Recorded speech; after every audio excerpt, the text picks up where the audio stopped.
You know, it seems like it's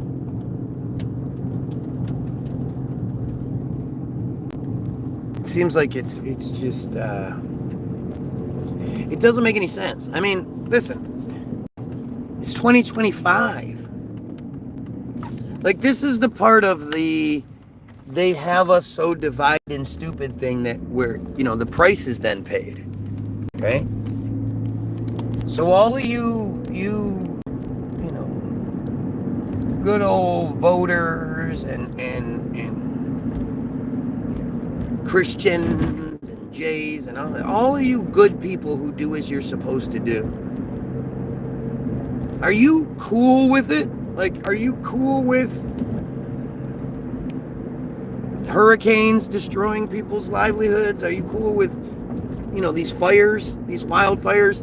A new fire just exploded out of nowhere right at the Hollywood sign. It just exploded out of nowhere. New fires just spontaneous. Oh, it must be those Trump trees. Right? Is that what it is? Like, it's really fucking crazy that we're okay with I mean, it's stupidity. I can't, the idea of being able to manipulate the weather. So there's a docu-series from, I believe it's 59, it might be 69, but I think it's 59. And it's called Eyes to the Sky, or Eyes to Space. It's a multi-part series. Eyes to the Sky, Eyes to Space, whatever. But it's I want to say documentary, but it's not. It can't be a documentary if it's like a future. I don't know. It's like a PSA, like an official government PSA or some shit. I don't know what you call it. But it's the United States military and and Walt Disney. They got together with Disney and they made this movie that is like partially cartoon. Real actors and shit are in it. But it's all about how in the very near future they will be able to use aerosols from jet planes, and miniature HAARP facilities, little HAARP installations that are placed all. That seems like a pretty lofty goal, if you ask me. Like, raining out forest fires seems like it would be a hell of a lot easier job than destroying a hurricane. But they went with destroying hurricanes.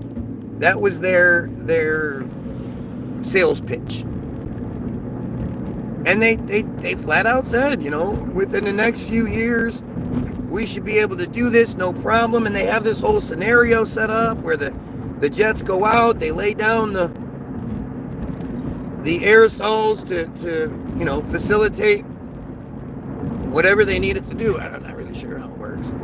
And then they use the HAARP facility to move whatever jet streams they need to around, and we go from that. And that's what we're going to talk about today. I'm just waiting until the driver gets me home, because I have a driver always available 24/7.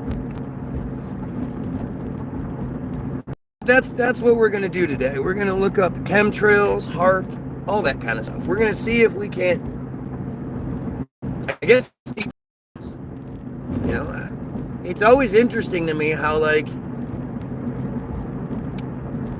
easy it is to look up shit that doesn't exist.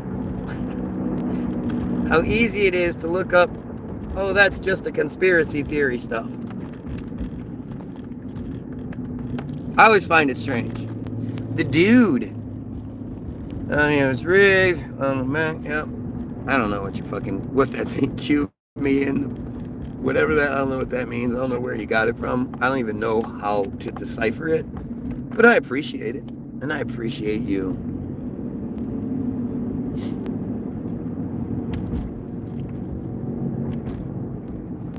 I mean, this is pretty wild. This whole thing is just fucking wild. And I'm just so shocked by the willful ignorance, right? Like, you're willingly ignorant.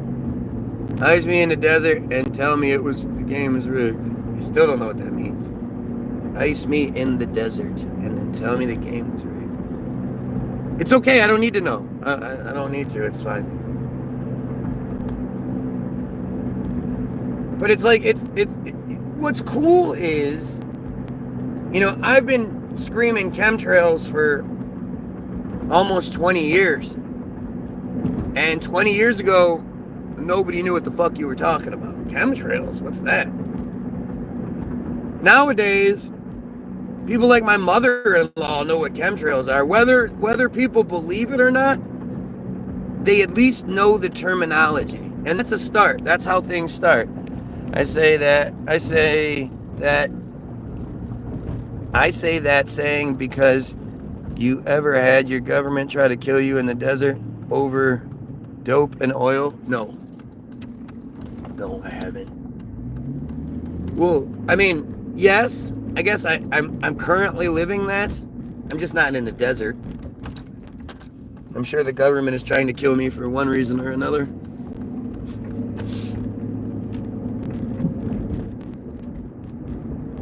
So interesting. It would be so amazing if one day this whole thing, this Team Goyim thing, gets bigger than it is, and we can all hang out and talk. I'm trying to figure out how to get shirts made. I want to get shirts made, maybe a hat or something, but mainly T-shirts that say shit like put the Star of David, cancer, end Israel. Like I really want to start making gear that at the very least I can wear, We could make some pretty sweet shirts. We could sell them. But I'm going full in on this. I'm gonna fully embrace this narrative. This. I mean, it's what we need to do. It's the truth. We need to fix the problem, and fixing the problem is them. What's up, Dookie? How you feeling? Not the best. Well, I guess the Dookie name works, huh? Call you Dookie from now on, and everything will be Mr. Dookie Pants. Yeah, in a bit. Not right now. Where the phone at? Oh, it's upstairs. It's up your butt. Ah, I'm sorry. You're so cold. Stop. I'm sorry. You're so cold. I be chilling, dog. Being chilling. All right, so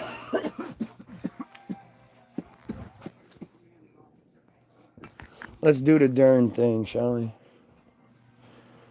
All right, so first, let's go HAARP first. HAARP.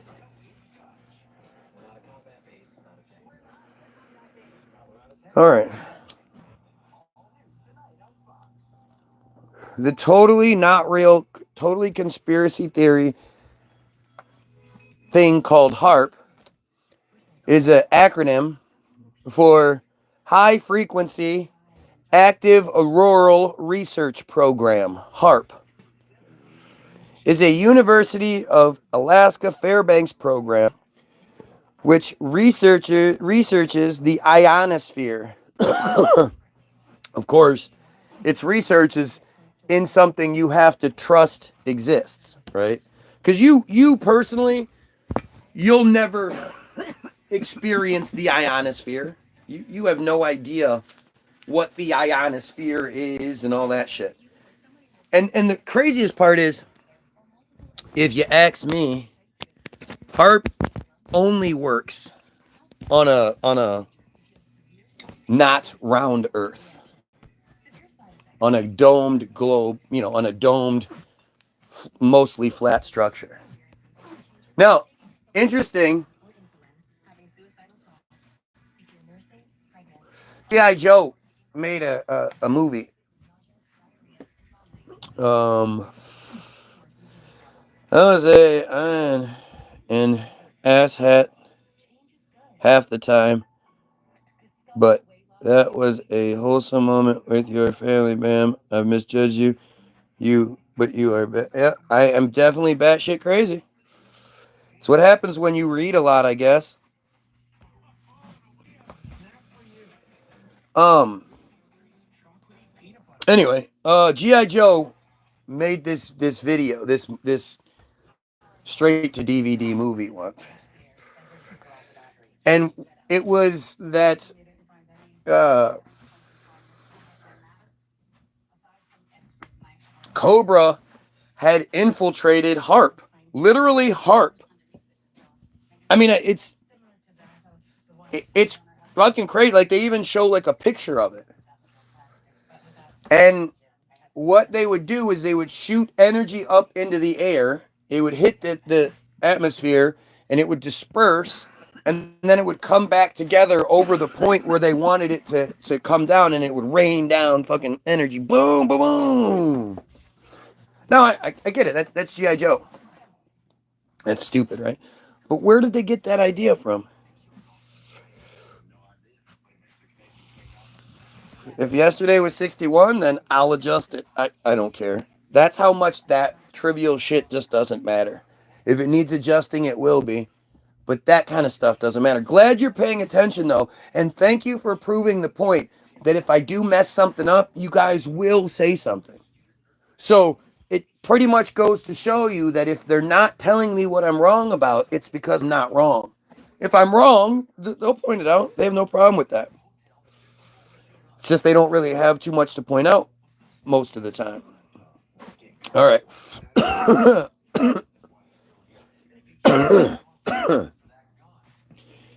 University of Fairbanks, Alaska, program which researches the ionosphere, the highest ionized part of the Earth's atmosphere. Again, something you just totally have to believe what you're told.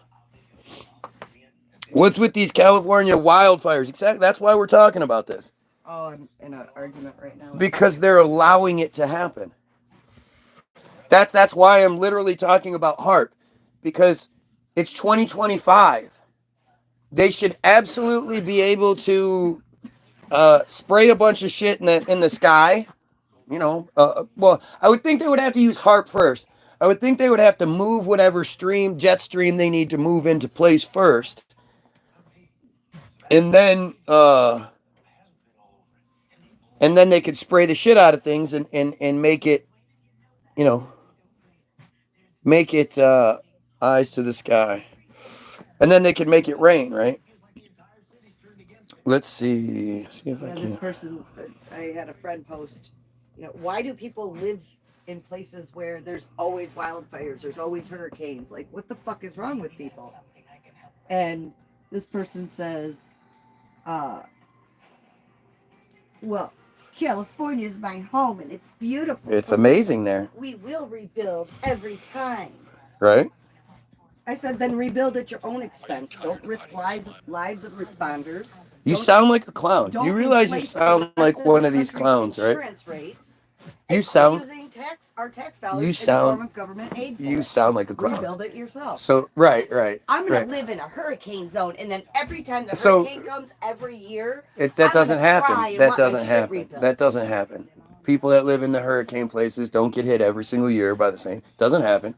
And the whole wildfire thing, again, that could happen anywhere. But it happens in California all the time. It could happen anywhere. Okay. But they have it almost every single year. Right. And it's and then we have to pay to have them rebuilt. Oh, do we? Do we pay for it? Yeah. By tax dollars, absolutely. No, they don't. Paying the first responders, paying for the aid, paying for the food, and paying in way of insurance. Why do you think insurance rates are so high? It's all of that shit.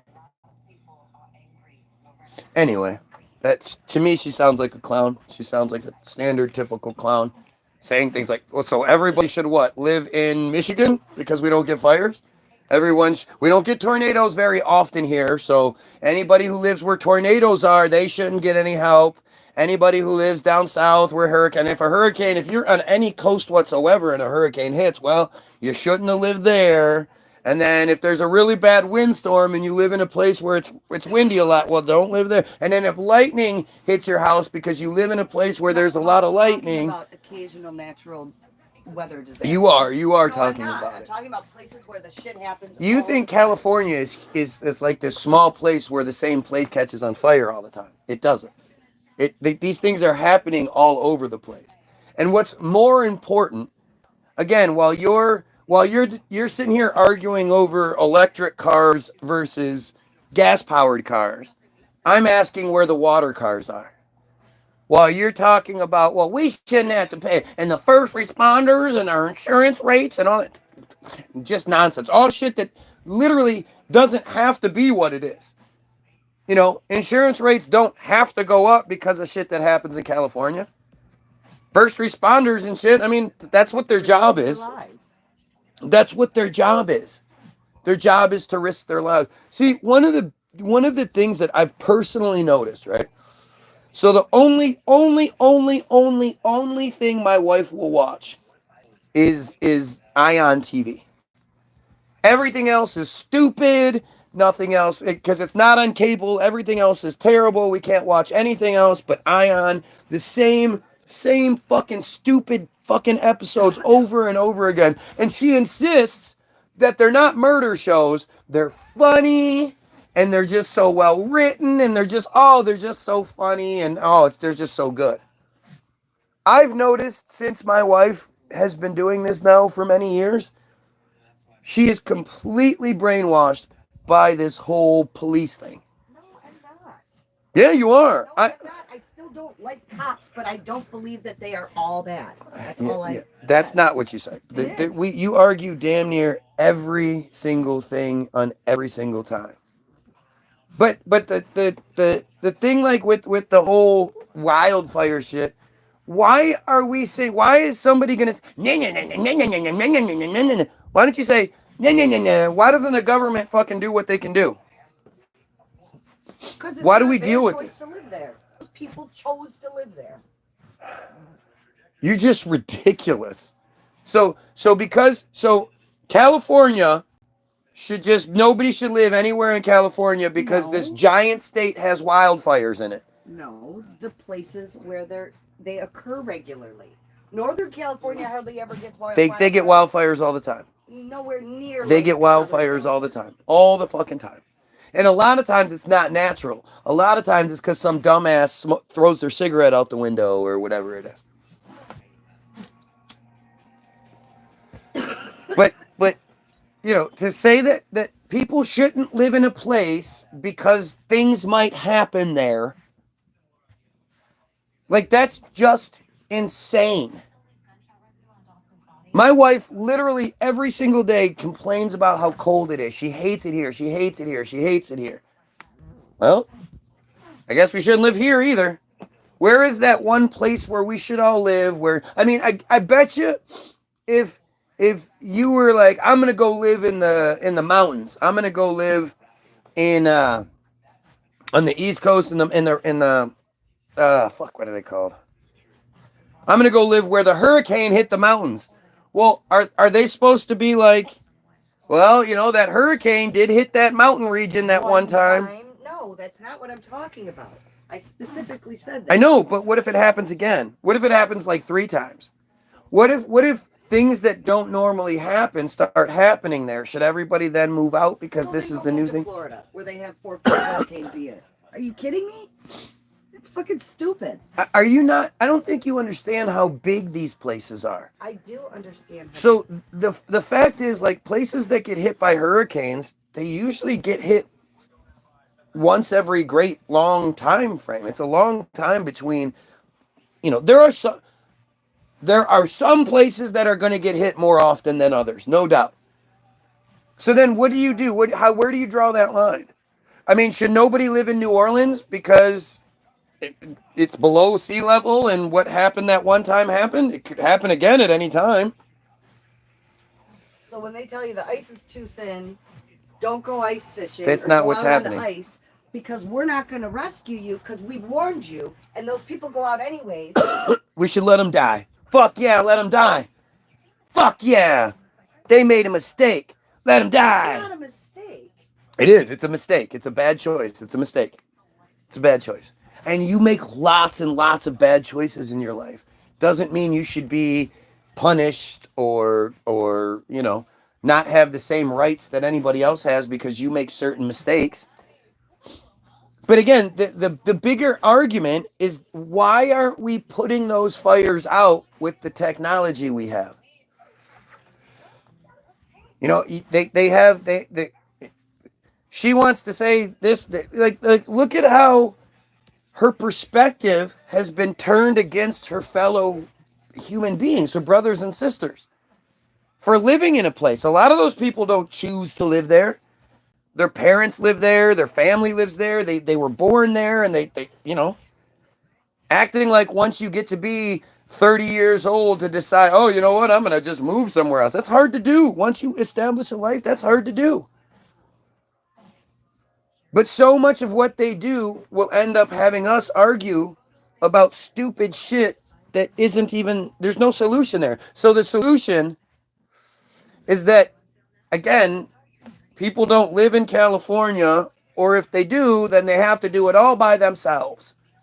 Or why don't we just put those fires out? That doesn't seem like that should be that big an issue. It doesn't seem like it should be a big deal to. I mean, you see it a lot too. It's like, how come when it is the California wildfires, they never seem to really attack the rich neighborhoods? They are right now. They say that. They always say shit like that. But then went over a list of, I gotta find it, all the celebrities and their homes that have been destroyed. Okay. In this wildfire. Okay, this wildfire. This is not a wildfire. There are multiple fires that are happening all over the place. And again, if there are celebrities being attacked, it doesn't normally happen that way. I'm way more concerned with the Paradise situation. Why did the Paradise situation burn the exact line, like the place and then the line and then the other place where the rail system was supposed to go? And why were there all these trees that were left alone, but everything else was burnt up? Same thing with Hawaii. Why was Hawaii like that? People shouldn't live in Hawaii. Fuck no. Living out in the middle of nowhere like that, it's dangerous. Yeah, you live your life every day in volcanoes. You live your life every day in. I mean, if you're looking at it like that, now we're talking about active volcanoes, which aren't really active. But we live in the United States, and supposedly Yellowstone is a super volcano. Well, we should move. We should move. To think that, like, you shouldn't live in absolute paradise because something might happen is foolish. That's like saying, well, I'm not going to go outside because a piece of a plane, like a little nut or a bolt or some shit like that, might fall off and hit me in the head and kill me. I don't want to be killed by a fucking random plane piece falling. And that shit happens more often than you think. Right? Let's see. How many people each year are hit by falling plane parts?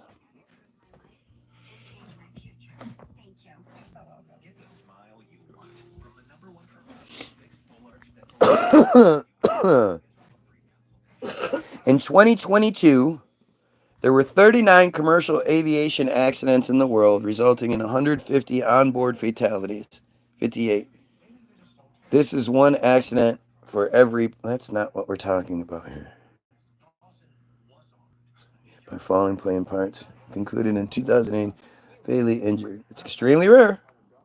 That's what I never doubted it wasn't extremely rare. But there's no, like, actual numbers here. I don't understand.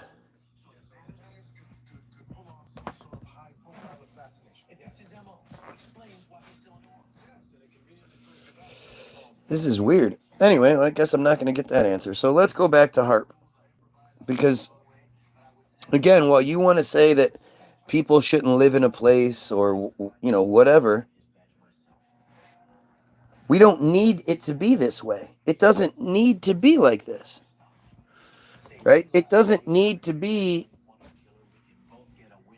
this terrible situation where we're forced to look at our brothers and sisters like they are making mistakes because they choose to live somewhere, or because, you know, they happen to be born somewhere, or they happen to be born outside of this country. So, I mean, how many people think that you're born here, your parents had sex here in America, where your grandparents had sex? Maybe your grandparents had sex here.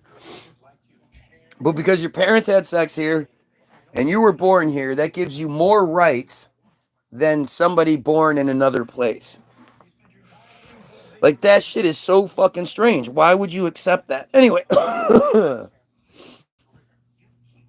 most prominent, wait, the most prominent instrument at HAARP is the Ionospheric Research Instrument, IRI, a high-powered radio frequency transmitter facility operating in the high frequency band.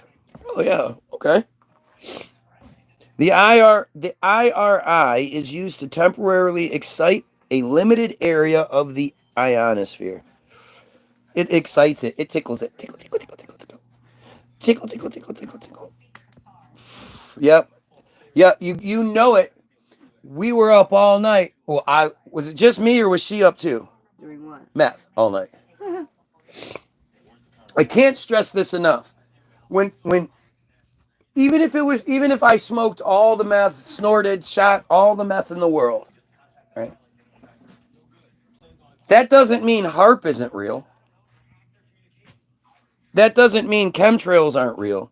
That doesn't mean Israel isn't committing genocide. That doesn't mean Jays don't cut and suck baby penises, eating foreskins, eating placentas, thinking the woman's vagina is disgusting, keeping us all as slaves, blah, blah, blah. I don't want to go too far down that road right now, but just in the beginning, we're talking about chemtrails and HAARP and that kind of shit. So if I smoke all the meth all night long, and then I smoke weed in the morning so I could come down from my ice bender, that's 100% true. I know that's 100% true because I'm not here. Strangely enough, I only go live in the mornings. I'm doing meth and shit all night and all this other, but I'm only really going live in the morning. Anyway, occasionally I'll go live other times though too. But I beat my wife, you know, I beat my children. I hunt or I don't hunt, whichever one you think is worse. I kick my dog every time I see it. Blah, blah, get out of my way, Fido. Blah. You know, I'm just a horrible, horrible person. Does that take anything away from the fact that HAARP exists? And it just shows you, like, you then have to ask yourself, so if it's not, if you honestly think regular people are going to come, hope it's 8:30 in the morning, I got to hurry up so I can get over to Guy's feed so I can watch him for a couple hours to tell him how much I don't like him every day. Does that really sound like what normal people would do because they're mad at me for talking about HAARP and chemtrails? Who the fuck is going to get mad about that other than the dumb Jays and the official people in the system that does this to us? And they're desperately trying to get anybody who's reading the comments, oh wait, this guy's meth. Yeah, they're trying to get you to think, you know, manipulate your perception. If I'm this meth head and I'm this and that and the other thing, then maybe, just maybe what I'm saying might not have, you know, as much effect or might not be as true. They're hoping you're stupid enough to fall for that. But I put it to you, you know, nothing they say worries me or bothers me or affects me. I'm asking you, how does it make sense?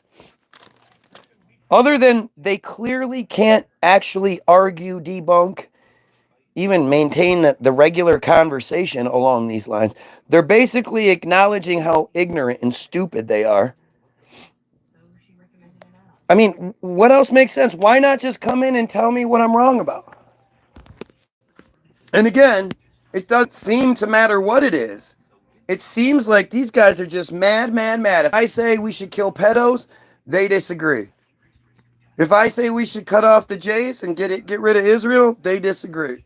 Apparently, they disagree that we should put out forest fires and destroy hurricanes. You know, they're going to disagree with everything just because who's going to do that? Are you telling me real people are really that obsessed with me? Like, I give them the benefit of the doubt, right? I really don't want to believe that real people can be that stupid. So I give them the benefit of the doubt and say it's probably just Israeli bots. And we went into a whole Team Jorge expose the other day showing you it's exactly what it is. There's no denying it. And they don't deny it, really. I mean, they don't deny it. What are they, at work?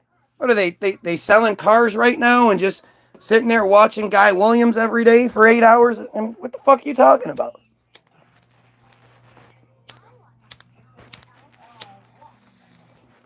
But I address these comments every once in a while just because, I don't want people thinking I'm worried about the comments or I'm ignoring the comments for, some fear. No, they're stupid. They're pointless. But I do want you guys to see it. Like, I appreciate them.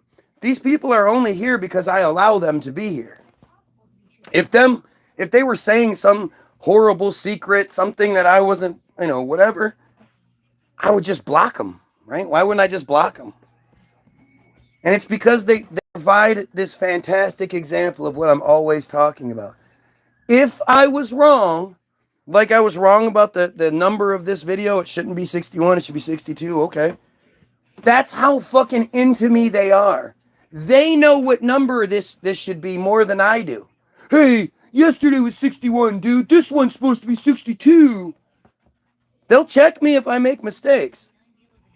So why don't they check me on any of the mistakes I've made? Yeah, look how angry I am. Ooh, look, we make you angry. We make you angry. See, it's like they get off on that shit. Like they want to make me angry. So they sit here and just like they make up all kinds of other bullshit, they're making up this because it makes them feel good. They have to feel like they're accomplishing something. Especially when I'm showing you guys like how stupid this is. Tell me again how HAARP doesn't exist. Tell me again how chemtrails don't exist. Right? Come on, you're the smart ones. I'm just dumb. I'm the dumb meth head. Yep. Big old meth crackhead. Oh yeah. Drinking all day, smoking all day, all of it. I do it all. Shut up, wife. Shut up, dog Fido. Kicking them right now. Anyway, back to this HAARP thing that I guess I'm, because of my meth, the HAARP thing doesn't exist. Other instruments, such as the VHF and UHF radar, a fluxgate magnetometer, a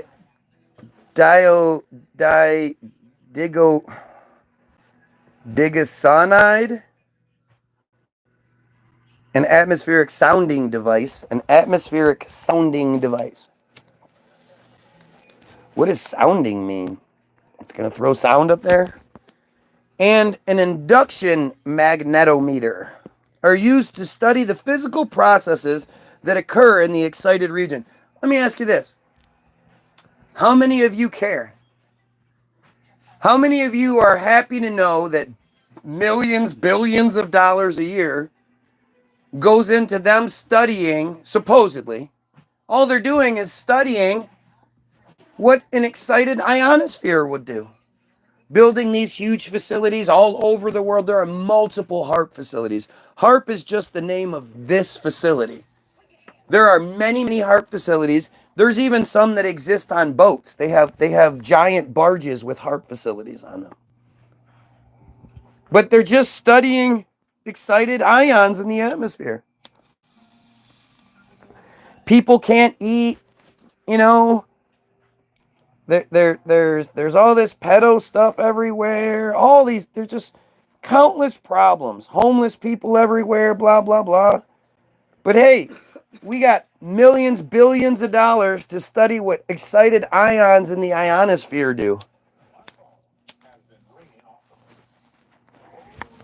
Ain't that something? Ain't that just something?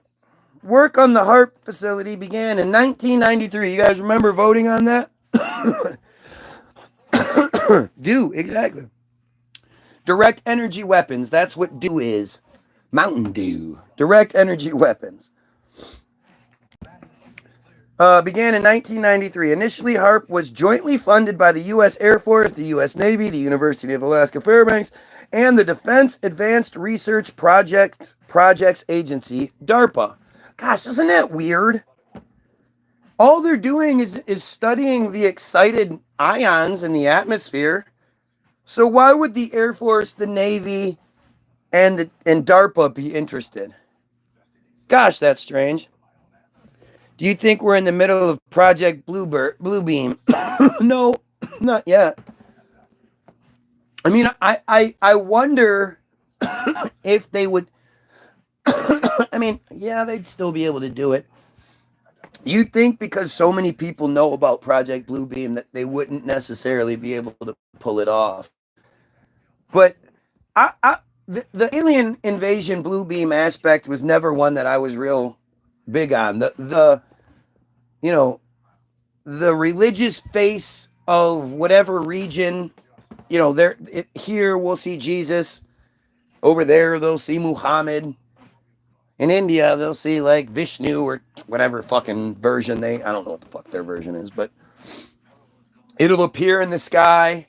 We'll all be able to see it, and we'll be able to hear it and feel it, when it speaks, and then all those images will merge into one, and there'll be like one lead. Like, I can see that happening, especially like this is the dangers of religion, right? This is one of the most dangerous aspects of religion. But I don't know. And the thing about all of that Project Bluebeam stuff and everything like that, it just goes straight into the same category everything else does, right? Until we Goyim overthrow the Jays that control our narrative, we're victims of their narrative, right? That's it. That's it. We are victims of the narrative they give us because we let them. We outnumber them. They only make up 0.183% of the world's population. 0.183. And yet they're the cause of everything wrong. Everything. Even black on black crime is caused by them. Right? I mean, everybody who keeps saying I should get a job, are you working right now? It's 9:00 a.m. on Thursday. Are you at work? Why are you able to watch me every single day for hours on end at your job? And if that's what you do, I just can't. I can't tell you how much I appreciate it. Whether you like me or hate me, if you could be doing anything else in the world. My wife doesn't even watch my shit. My wife doesn't sit here and just interested and, following along. She does her own shit. The fact that you guys hang on every single word I say, and you're here start to finish no matter what time. You're so like inferior to me and so intimidated by me that you wait for me to make just the slightest little mistake. Like I say, I mean, you pointing it out to me that this is supposed to be 62, not that says so much more than anything else. Obviously I didn't care that much, but you care, and that means a lot to me. Thank you so much. Thank you so much for continually proving that you can't debunk anything I have to say.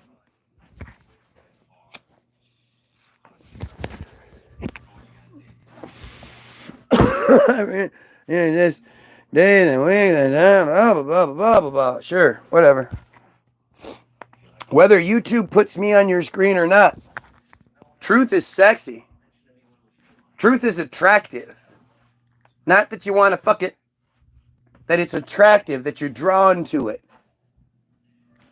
And you might not like what's being said, but you don't leave. That says a lot, especially with me, calling you out. Personally, I think if you disagree with me, you must support pedos. You disagree with me, you know, in the big picture, not on whether this or that happens. You know, whether if you don't understand about HAARP yet or whatever that. But in general, if you've made it your whole thing is you're mad at me and you're gonna come here and talk your shit to the guy that thinks we should cut off Israel and get rid of the Jays and use all that extra money to kill pedos. Who doesn't agree there? Please, somebody tell me why you don't agree with that. It was designed and built by BAE Advanced Technologies. The original purpose, its original purpose, was to analyze the ionosphere and investigate the potential for developing ionospheric enhancement technology for radio communications and surveillance. That's just not true. So the like official narrative as to how HAARP and all that shit, like the technology was first sort of discovered, was that this dude was out in California and he was using this newer technology which sent, you know, radar frequency into the ground, and I guess depending on how it bounces back, you can tell what's down below, and they're able to, you know, very accurately find where gas pockets are or where whatever you're looking for. I guess it reflects back a certain way. And he was using like a 30-watt something or other, maybe. I don't even know what it was. Really, really low power. And he said one time when he did it, he triggered an earthquake. He did it right over one of the fault lines and triggered an earthquake. Now, how believable that is, I don't know. I don't know. But that's what they say.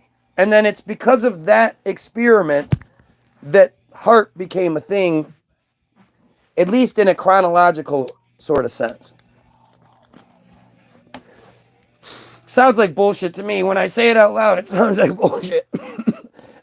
It sounds like one of those stories where, like, I think it's really interesting how time just sort of tells, right? Like, one of the best examples of this is the fact that the system had stealth technology as far back as the 40s, some say maybe even the 30s. And they didn't let us know they had it until 1989.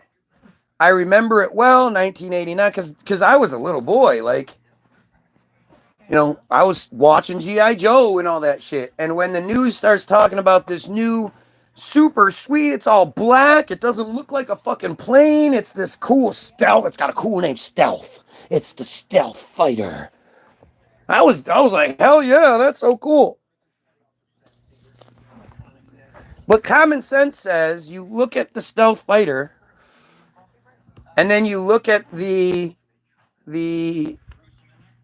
UFO narratives that we've heard time and time again. And boy, does that explain a lot of UFO sightings, doesn't it?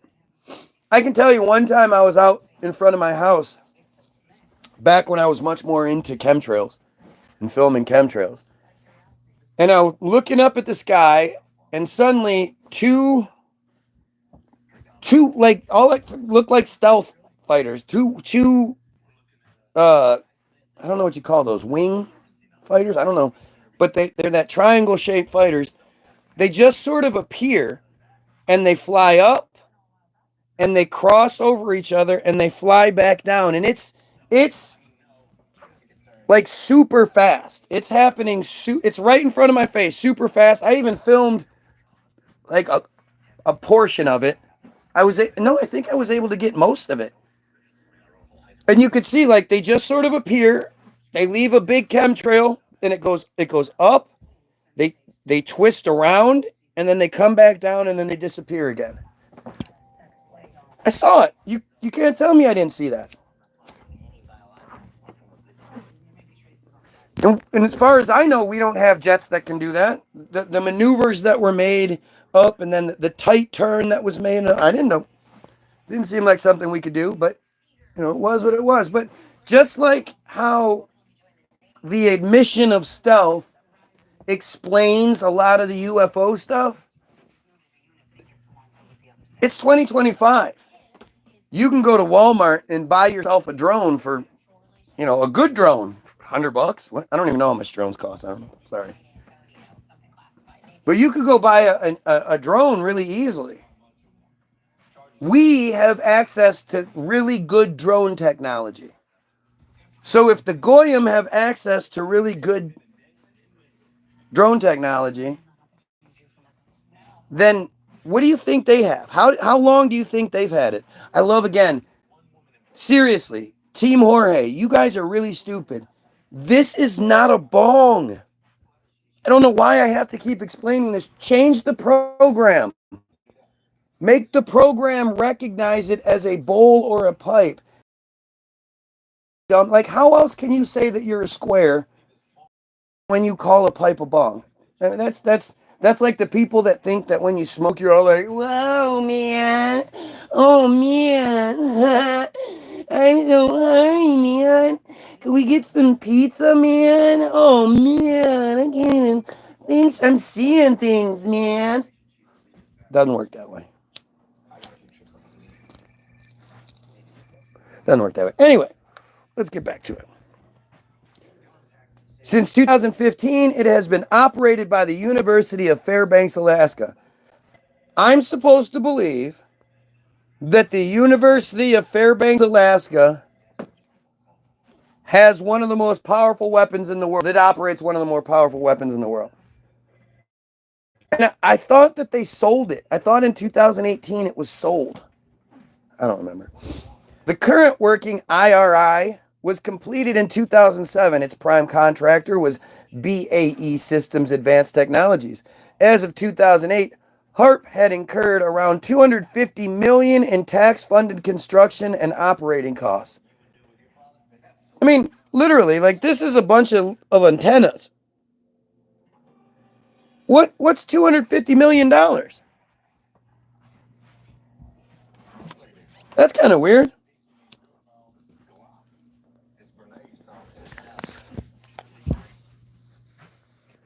In May 2014, it was announced that the HAARP program would be permanently shut down later in the year. After discussions between the parties, ownership of the facility was transferred to the University of Alaska Fairbanks in August of 2015. Again, for what? What would a goddamn university in Alaska, what need would they have for a high frequency active auroral research program? Shouldn't we, as like as a society, be concerned with the idea that what students are going to have access to this tech? They're going to be that a university has access to technology that fucks with the ionosphere. Like, doesn't that seem strange? HAARP is a target of conspiracy theories who claim that it is capable of weather manipulation and mind control. Scientists and other critics point out that these claims fall well outside the abilities of the facility and often outside the scope of current natural science. So I was telling you guys earlier about the video, right? It's called Eyes in Outer Space, a science factual presentation made by the United States militaries, and the Disney Corporation. Why would, dating from 1959 and released in Technicolor, this Walt Disney film, made with the cooperation of the United States Department of Defense. Oh, so not just the military, the Department of Defense specifically. So it's not even like the universe or the military science programs or anything like that. That's not what it is. Specifically, it's the Department of Defense. Uses music and animation to speculate on the use of space satellite technology with a coordinated defense network as means to modify the weather. Now, 1959 this was made. We didn't go to the moon, supposedly, for another 10 fucking years. 10 years. What part of the military is not under the DOD? Do you understand how stupid that is? There are plenty of parts of the military, whether it's the educational aspects, again, scientific research, blah, blah, blah. Specifically, the Department of Defense is weapons. But hey, yep, what do I know? Eyes in Outer Space, 1959, was part of a series of short films including Man in Space, Man and the Moon, Mars and Beyond, and Our Friend the Atom, exploring the world of the future. Buoyed by an optimistic and fantastical belief in the possibilities of technology and space travel, the notion that science might be able to literally wage war on national threats appeared both feasible and desirable back in in 59. Nowadays, we're like, isn't it just strange to think our government, isn't interested in controlling the weather? Is that what we're supposed to believe? Why wouldn't they want to control the weather? Why wouldn't they want to advance this technology that they said they almost had complete in 59 to be able to prevent hurricanes from destroying rich people's houses and shit, to be able to rain out forest fires or whatever they needed to do? Why, or even from a military standpoint, to be able to use the weapon, the weather as a weapon. Why would they not be interested in that? Does that even make sense?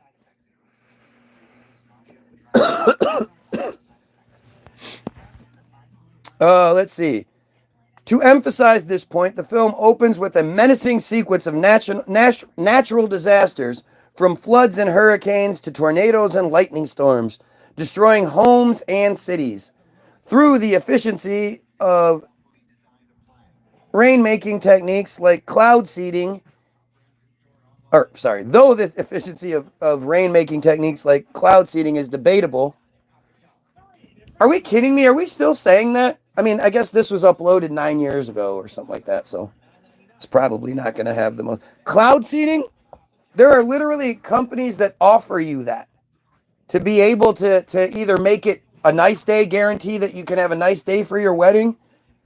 Like, how long do you think it took between the invention of the plane and the thought, hey, maybe we could drop some shit out of this plane?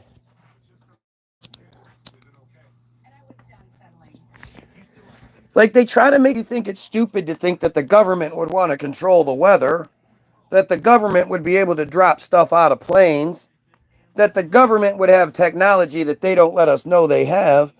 How crazy. Like, you're crazy if you say that. The government, if there's anything you can say about the United States government, it's that it's 100% transparent, right? The government is all about that transparency. Is debatable. Eyes in Outer Space portrays it along with an array of other mysterious apparatus and weaponry as part of a comprehensive system of weather control. Thanks to a host of weather tracking satellites in space, the military is also able to predict weather patterns and plan coordinated attacks against nefarious natural phenomenon months in advance. That's silly. Though these forecasts have yet to come to fruition, the film captures our ongoing cultural fascination with technology and the way our views define our relationship with nature. Sounds like some regular person just uploaded this, huh? Consistently reassuring you that, no, we can't do that. They just bragged like they could. The film is part of the Periscope. Motion picture films don't last forever. Many have already been lost or destroyed. We collect, scan, and preserve their blah blah. Who gives a fuck? Okay, I don't care about that part. So let's see what we can find here. What is this? Buena Vista. Gotta look up the history of them one day. Walt Disney presents Eyes in Outer Space. Dun dun dun. Then why didn't the stop hurricanes or tornadoes before they form? Then why didn't the stop hurricanes or tornadoes before they form? I don't even know how to answer that question. Why didn't they stop hurricanes? Why didn't they? Why? Because then they would have to acknowledge having the technology.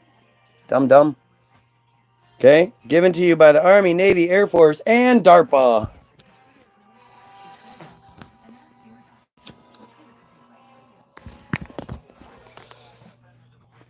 Produced by and directed by Ward Kimball. That good old Ward Kimball. Ward. A lot of wards back then. Yesterday's fantasies are becoming today's facts. How will these great advances influence and benefit our personal lives? This is 59. Remember that. So think like this comes out in 59. It has animation. So animation isn't like something that you just go, hey, let me draw a couple of pictures. This is from 59. So that means much earlier, like for them to finally go, hey, let's make this video, means they had to be pretty far in the journey, I would assume. I wouldn't imagine I don't imagine that they're making like a, drill to the center of the earth. That's not an official sort of government video anywhere. Two lids.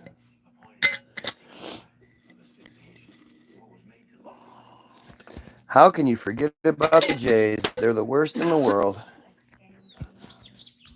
Is an answer.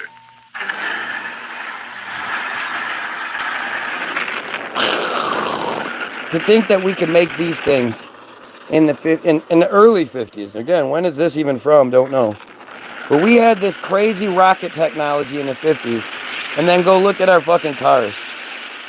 If you don't think that they were a lot more advanced or are a lot more advanced than they let us know, I just don't even know what you're doing. Like, what are you paying attention to? Excuse me real quick. I gotta blow all of the drugs out of my nose, which is what you do when you snort drugs. You snort them up so that you can blow them right back out.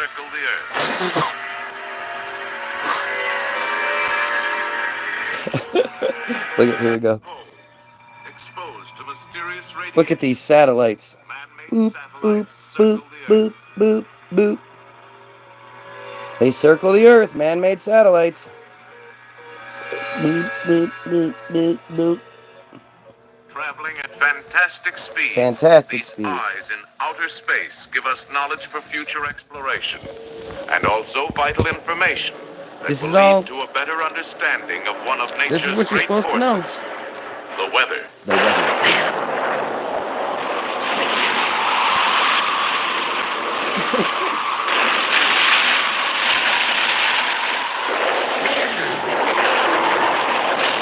Oh man.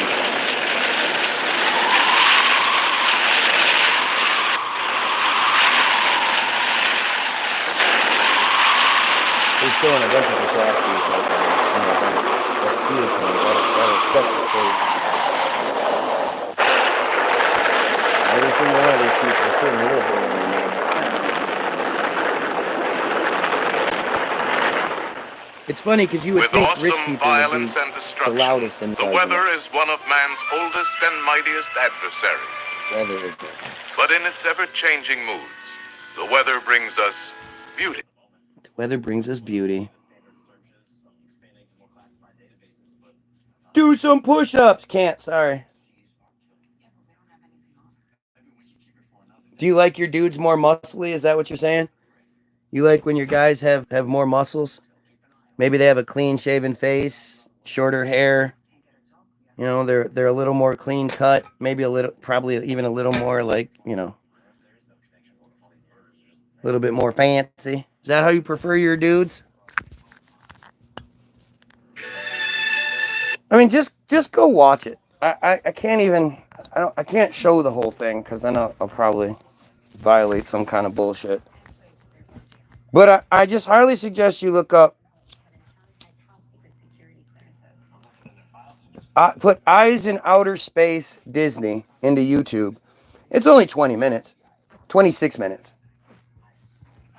And just see what they were telling you back then. What they were telling you we were on the verge of being capable to do.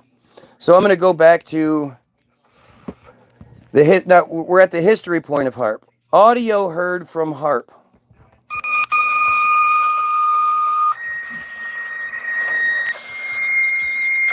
That sounds like they're trying to connect to the internet. This is supposedly real. Come on, guys. This is like 1950s bullshit.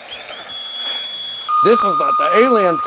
I bet there's a wall with a whole bunch of reels on it and a bunch of light, like buttons that light up and flash, right? This is HAARP. It makes pretty songs, apparently. The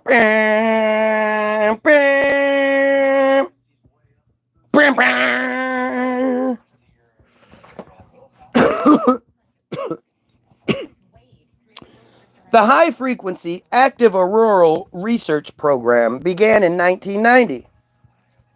Oh, but they built it in 93. Okay. Ted Stevens, Republican senator for Alaska, helped win approval for the facility, and construction began in 1993.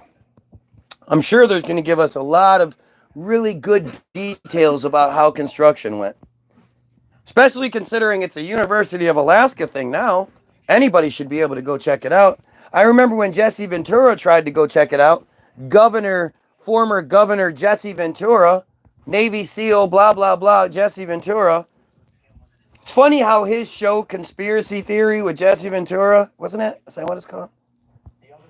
That show just fucking disappeared. And he was exposing all kinds of shit. But he went up to the HAARP facility and was like, okay, hey, nothing nefarious going on here. Can I get a tour? And they were like, no, this isn't open to citizens. And he's like, all right, well, I'm a former SEAL. Well, always a SEAL. I'm a SEAL. I'm a former governor. Like I got all the qualifications. Why don't you let me in so I can take a look? And they were like, nope. Okay, so in early May of 2013, what date exactly? Well, that doesn't matter. HAARP was temporarily shut down, awaiting a change between contractors to operate the facility. Oh, so we're just going to go from construction began in 1993 to May 2013, where it was shut down. That's it. That's the history. Okay, I like it. In July 2013, HAARP program manager James Keeney said, Defense Advanced Research Projects Agency, DARPA, is expected on site as a client to finish up some research in fall 2013 and winter 2014. That's a long fucking span in between.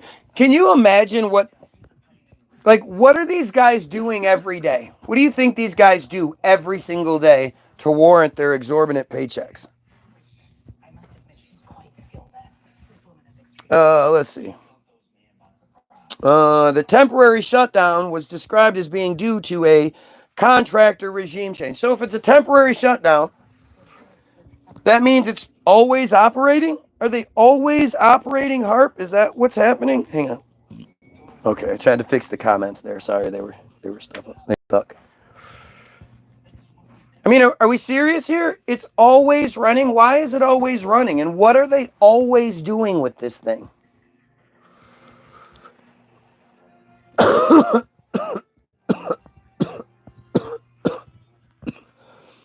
AHTNA. How do you say that? Atna? What? AHTNA? AHTNA. Atna Incorporated, the Alaskan Native Corporation serving the region of Alaska where the HAARP site is located, was reportedly in talks to take over the facility administration contract from Marsh Creek LLC. In May 2014, the Air Force announced that the HAARP program would be shut down later in 2014. While experiments ended in the summer of 2014, the complete shutdown and dismantling of the facility was postponed until at least May 2015. In mid-August 2015, control of the facility and its equipment was turned over to the University of Alaska Fairbanks, which is making the facilities available for researchers on a pay-per-use basis. What? Like, this is fucking goofy. This guy is the epitome of Q. Well, actually, the epitome of Q is to remain anonymous, dumbass. So Q remains anonymous, so you dumbasses don't realize it's the government that's feeding you. Because when everything was about to fucking hit the fan, and they were first trying to lock us down with COVID, and you know, all the shit started coming out with the tunnel systems beneath Ellen's house and Oprah's houses, and all that shit that went down. Your buddy Trump locking us down and everything. Remember that? It was your QAnon that told you to, oh, don't worry, don't revolt, people. Just trust the plan. Trust the plan. QAnon told you to trust the plan. That worked out well. So now, this government facility that requires all this energy usage and maintenance and $250 million and blah, blah, blah, has now been turned over to the University of Alaska Fairbanks so that they can charge researchers from around the world to use it. Yeah, that totally makes sense. HAARP began operating in 1999 as a 6x8 equals 48 array antenna, 6 times 8, 48 antenna array at 0.96 MW. Is that megawatts? I don't know. Expanding in 2007 to a 12 times 15, 180 array of 180 antennas with 360 radio transmitters at 9.6 megawatts. I mean, that's a lot. It went from 0.96 to 9.6.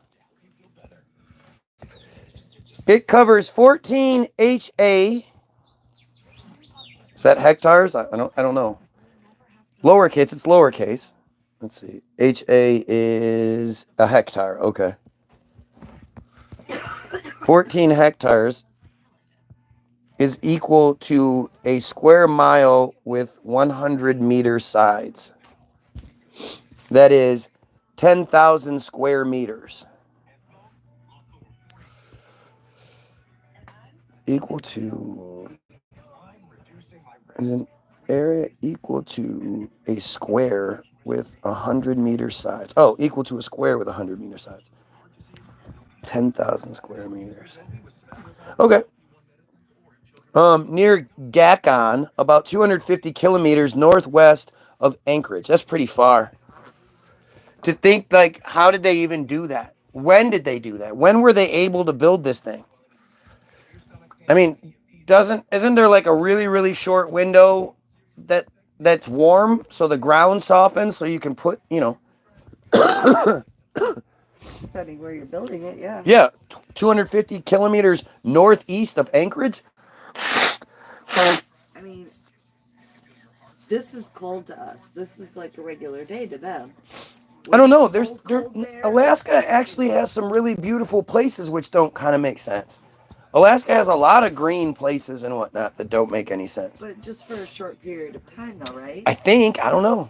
I know there are places that that defy expectation. We'll say that. I'm not an Alaska expert. I have all the answers and think I know everything, but I'm not an Alaska expert. Sorry.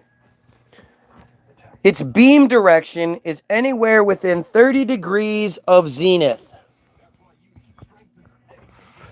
So they go.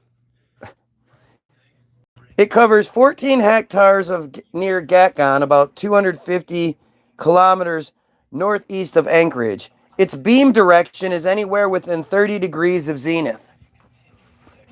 How many people even know what the fuck they're talking about when they say that shit? The zenith is the imaginary point on the celestial sphere directly above a particular location. Above means in the vertical direction, plumb line, opposite to the gravity direction at the location, the nadir. The zenith is the highest point on the celestial sphere. The word zenith derives from an inaccurate reading of the Arabic expression samt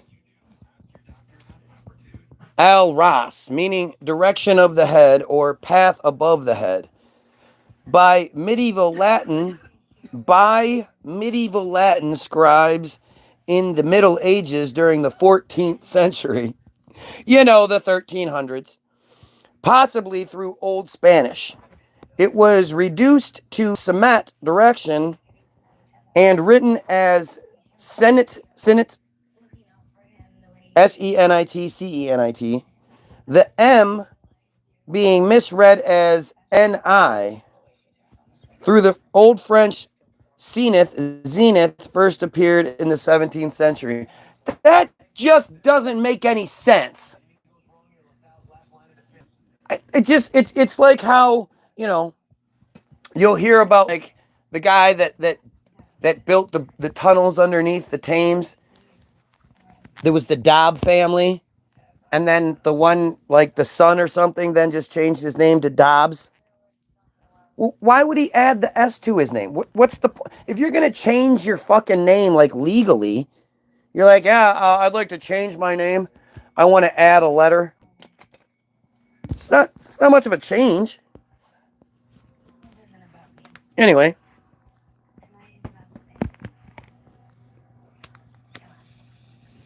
Oh, are we suddenly all those people that were here, they're just like, he's reading the same thing and he's getting deeper into the thing he was reading, so I don't want to hear anymore. The HAARP project directs a 3.6 MW, that is, I guess that is megawatts. Yeah, megawatts. When I click on it, M went to mega and W went to watt. It wasn't megawatt. A 3.6 megawatt signal in the 2.8 to 10 megahertz region of the HF band. HF is the high frequency band into the ionosphere. The signal may be pulsed or continuous. Effects of the transmission and any recovery period can be examined using associated instrumentation, including VHF and UHF radars, HF receivers, high frequency receivers, and optical cameras. According to the HAARP team, this will advance the study of basic natural processes that occur in the ionosphere under the natural but much stronger influence of solar radiation. So? Who gives a fuck? How is that going to benefit us even slightly? The natural processes in the ionosphere? They're not going to give us how that's going to benefit us. They're just going to say it's because they're doing it. HAARP also enables studies of how the natural ionosphere affects radio signals. Oh. Yeah, okay. I mean, I still want to know how come in the early 19s, they had radio stations, giant radio towers that would send signals all across the country. And nowadays, not so much. The insights gleaned at HAARP, here we go. Well, here we go. They're going to tell us why it's good. Will enable scientists to develop methods to mitigate these effects to improve the reliability or performance of communications and navigation systems, which would have a wide range of both civilian and military uses, such as an increased accuracy of GPS navigation and advances in underwater and underground research and applications. Well, I mean, the guy that first built the tunnel under the Thames, he was inspired by underwater mining operations Yeah. in the 1850s, something. That's pretty interesting.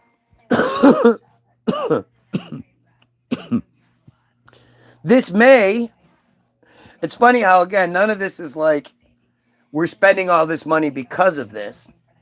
We're spending all this money because this might happen. Maybe. We've been doing this for like 30 years. And we still don't really know. we're just doing it. What about the negative applications it may have? Do we talk about that? This may lead, among other things, to improved methods for submarine communication. Oh, because it's not all connected. For submarine communication.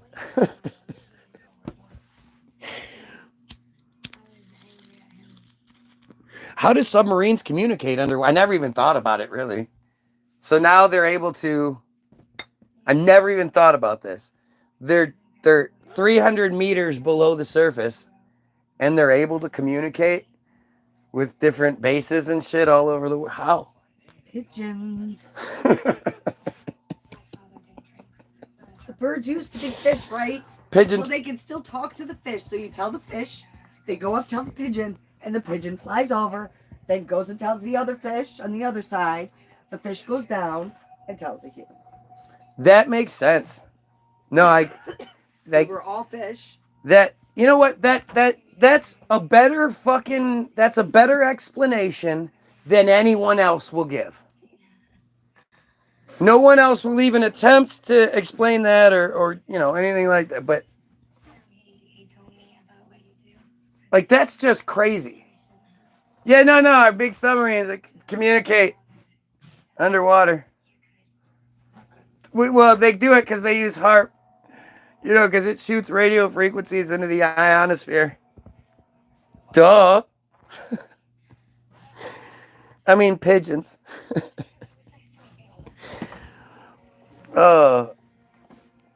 Submarine or an ability to remotely sense. This may lead, among other things, to improved methods for submarine communication, or it may an ability to remotely sense and map the mineral content of the terrestrial subsurface, and perhaps, don't know yet, only been 30 years, still don't know, and perhaps underground complexes or regions of countries. Well, it's a good thing the University of Alaska Fairbanks is in control of that technology then, huh? Why am I such a crazy kook conspiracy theorist? It totally makes sense that the University of Alaska Fairbanks would have the ability to remotely sense and map the mineral content of terrestrial subsurfaces and perhaps underground complexes of regions of countries. The current facility lacks the range to be used in regions like the oil-rich Middle East. According to one of the researchers involved, but the technology could be put on a mobile platform, which it has been. What are we talking about? Could be. Look, we got a female dumbass. Trump did.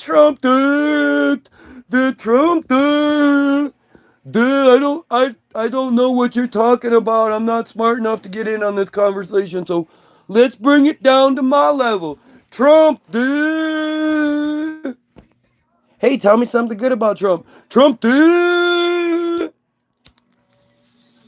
The borders and the food prices, because Biden Biden made all the food prices go up. He was like, make that broccoli $3 a head. And Kamala was like, yeah, good job, buddy. Because that's what they do. They figure out the prices of food. Totally makes sense. Totally makes sense.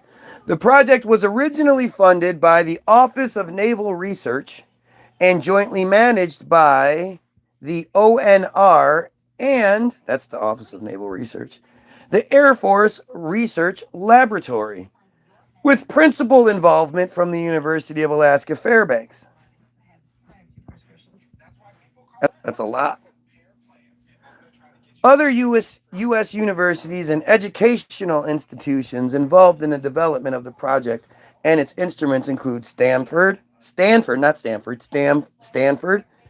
Penn State University, ooh, yay, Penn State, they're good.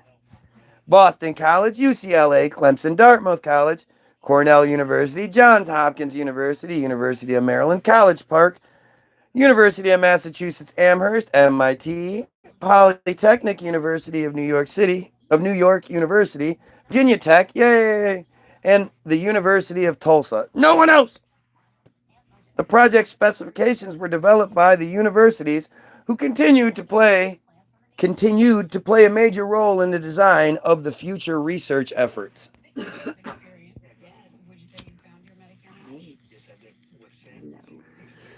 What about DARPA? According to HAARP's original management, the project strove for openness, and all activities were logged and publicly available, a practice which continues under the University of Alaska Fairbanks. It's funny because if they tell you shit like that, then you believe shit like that. Well, yeah, we're 100% transparent. Go look. Everything that you can see, everything we've done has been cataloged. You sure? How can I hold you accountable for that? How would I ever know if you didn't write something down?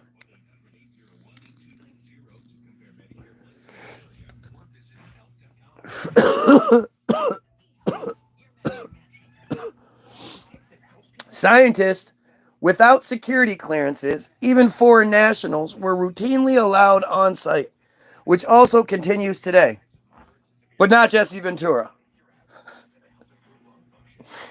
HAARP hosts an open house annually, during which time any civilian can tour the entire facility. This is one of those things where it's like, do you believe it? In addition, scientific research obtained using HAARP are routinely published in major research journals such as Geophysical Research Letters and Journey of Geophysical Research, written both by university scientists, American and foreign, and the U.S. Department of Defense Research Lab scientists. Oh, them too. Funny, DARPA wasn't mentioned in any of that. HAARP's main goal is basic science research in the uppermost portion of the atmosphere, termed the ionosphere. Yeah, come on. It's just basic fucking research. We just shoot incredible amounts of energy up into the fucking ionosphere and then research it. Duh. Right? I mean, duh. Come on now. Essentially, a transition between the atmosphere and the magnetosphere. The ionosphere is where the atmosphere is thin enough that the sun's X-rays and UV rays can reach it, but thick enough that there are enough molecules present to absorb those rays. Oh. So we have the atmosphere, which, again, I'm not really sure when it was actually extended, but it was in like 1819, something like that. They started saying that the Earth's atmosphere actually encompasses the moon. Because, stupid people like me would ask the question, if they shot a rocket to the moon and as soon as it goes out of the atmosphere, isn't it kind of like spitting out of a car window going 65 down the freeway, except for instead of 65, it's 62,000 miles per hour? Because the Earth is supposedly going around the sun at 62,000 miles per hour. You know, pass through the atmosphere. Shouldn't it just be like the Earth going, meow? The rocket's going, what, a couple thousand miles per hour at most? So how come the rocket can even travel to the moon? Oh, well, that's because the atmosphere actually extends past the Earth's moon now. Yeah. I still think, like, I never thought about it till the other day, but the whole James Webb telescope and you know, it's out at the Lagrange points. The Lagrange points theorized in the 1770s. These magical gravity pockets, 5 of them around every planet, 2 between the Earth and the Sun, 1 ahead of the Earth, 1 behind the Earth in its orbit, and then 1 about 1,000,000 to 1.5 million miles out further. To think that James Webb got caught in that gravity pocket is going 62,000 miles per hour. It's being pulled along with the Earth, right? So as soon as that James Webb got, was taken by that gravity pocket, it would be going from however fast it could go, because we don't have jets that go 62,000 miles per hour. Even if it was going in the right direction, the same direction as the pull, as soon as that 62,000 mile per hour thing hit it, that zone of 62,000 miles per hour, it would be going from whatever speed it was going to suddenly going 62,000 miles per hour. That would just jar that whole, it would wreck the whole thing. Anything that got caught in that would just get, the amount of whiplash that you would get from that fucking thing, from going from 1,000 miles per hour to 60. If you're going, say you're going 10 miles per hour and somebody hits you from behind going 62 miles per hour, do you think, oh, well, I was going 10, so I'll just absorb that? No, it would just break your fucking neck. You'd be lucky if you survived that shit. Your seats would break. You'd fly backwards. Like, that's scary shit. But no, the James Webb Space Telescope, it lives there now. Anyway, I got way off here. Consequently, why can't I say it right now? Consequently, the ionosphere consists of a rapid increase in density of free electrons, beginning at wavy line with dotted lines underneath it, or with 4 dots underneath it, 70 km, reaching a peak of wavy line without the dots, 300 km, and then falling off again as the atmosphere disappears entirely by wavy line, no dots, 1,000 km. Various aspects of HAARP can study all of the main layers of the ionosphere. The profile of the ionosphere is highly variable, changing constantly on timescales of minutes, hours, days, seconds, and years. So that's basically when they say, oh yeah, we're doing research here, and you go, okay, let me see your research, and they're like, oh, well, here you go. And you're like, there's no rhyme or reason to any of this shit. And they're like, yeah, well, it changes by the second. The whole ionosphere changes by the second.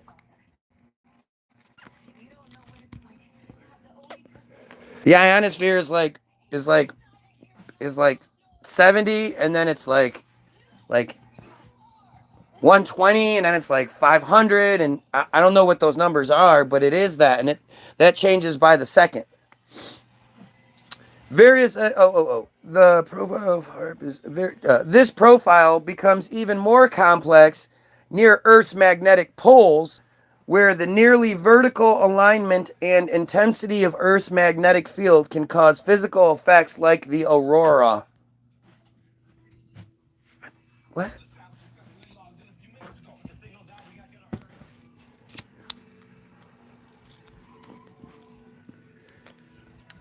Did you guys know that they say your kidneys are up here now? Aren't your kidneys back here? You get punched in the back and the kidneys. My wife literally had a tube sticking out of her kidney for like 6 months. They fucked up on her hysterectomy and they fucked something up and she had to have a tube literally sticking out of her back for 6 months. And you know me, I was like, man, I'm not getting laid. Because I still did. I made her do it because that's how abusive I am. You got a tube. I was grabbing the tube. Fucking awesome. But it was, you could see the scar. It's at her lower back. So how the fuck are our kidneys up here now?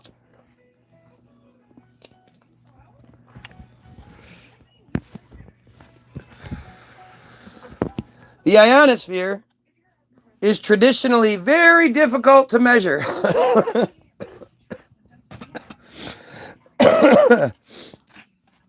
my God.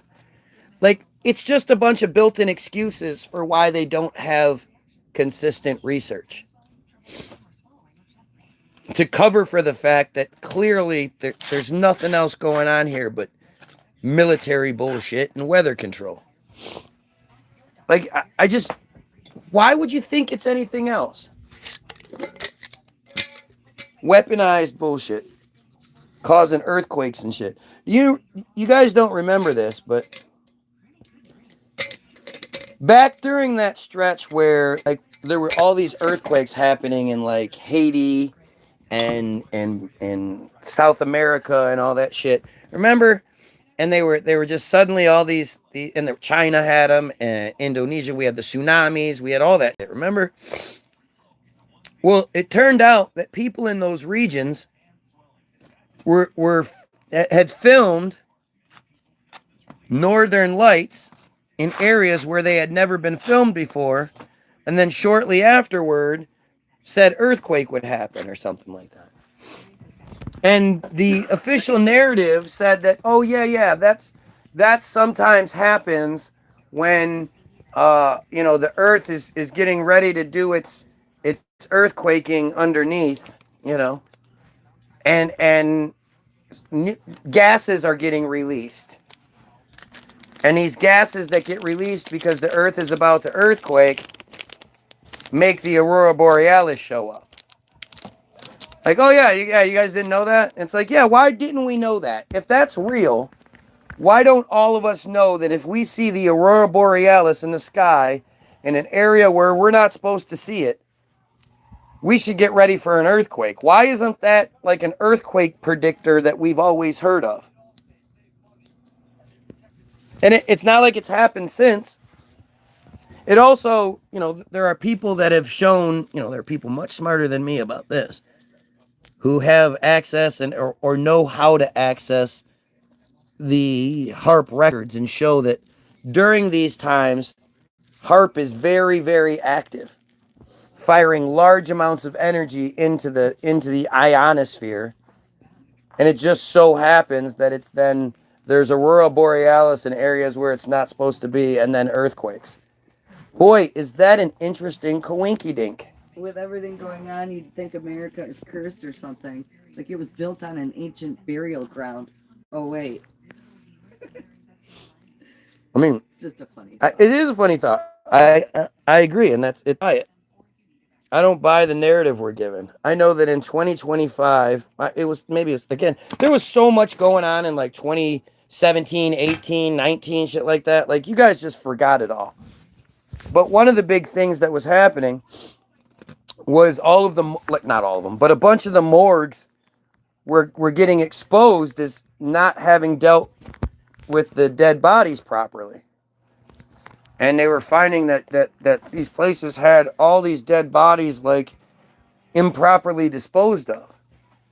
And it's because in 2025,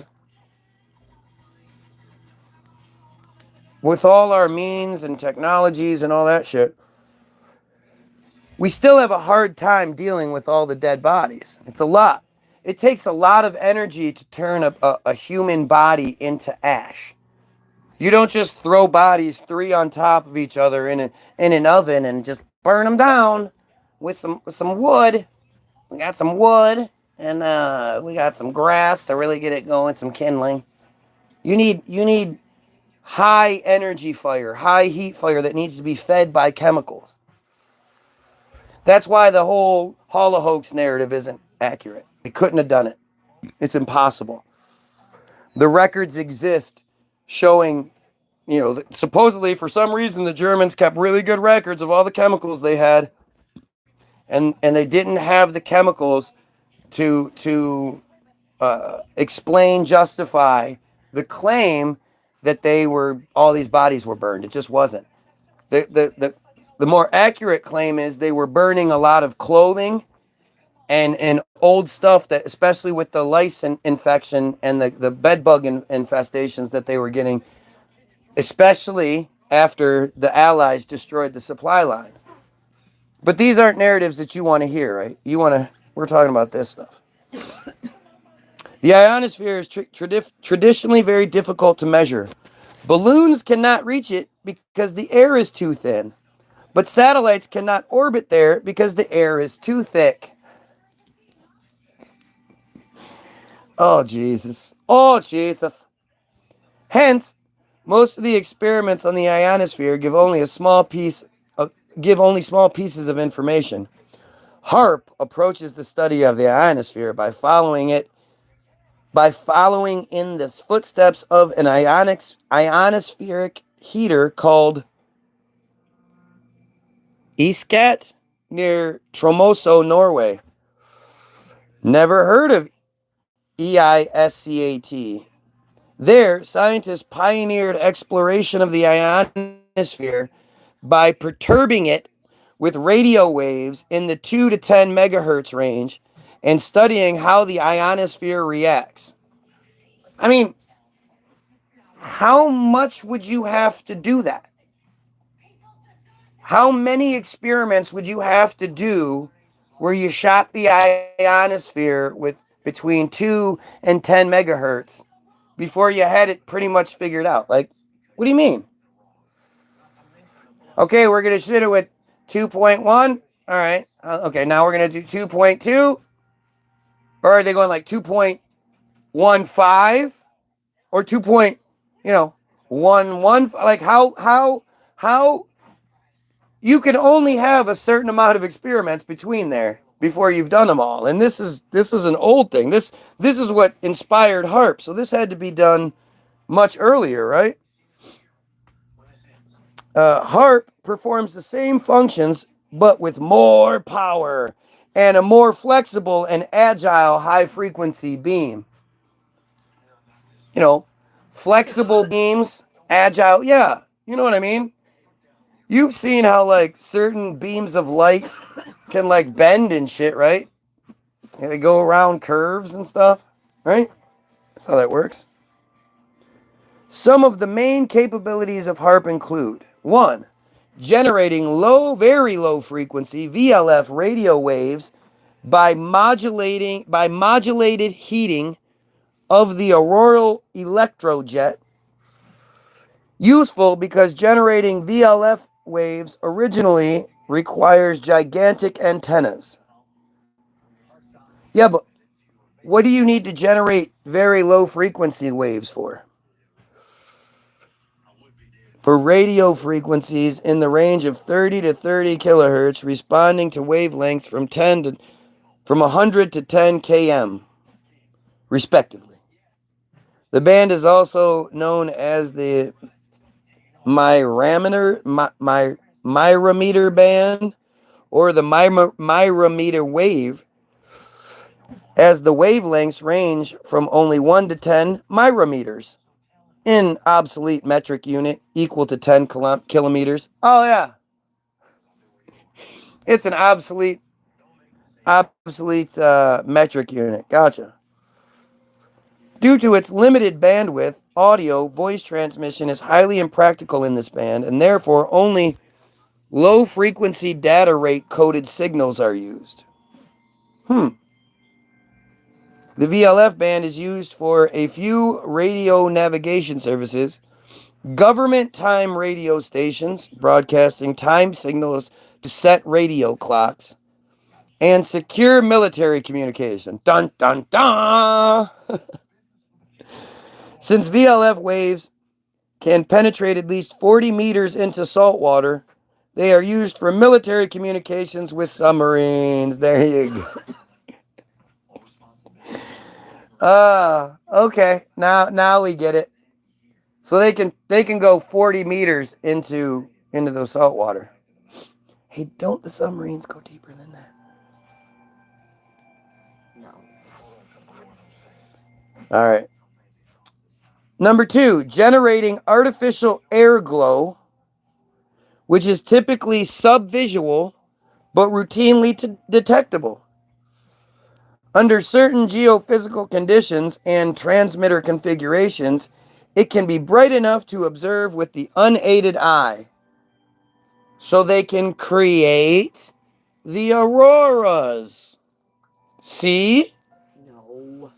So not man-made. They're too beautiful. Number 3, generating extremely low frequency ELF waves in the zero point 0.1 hertz range.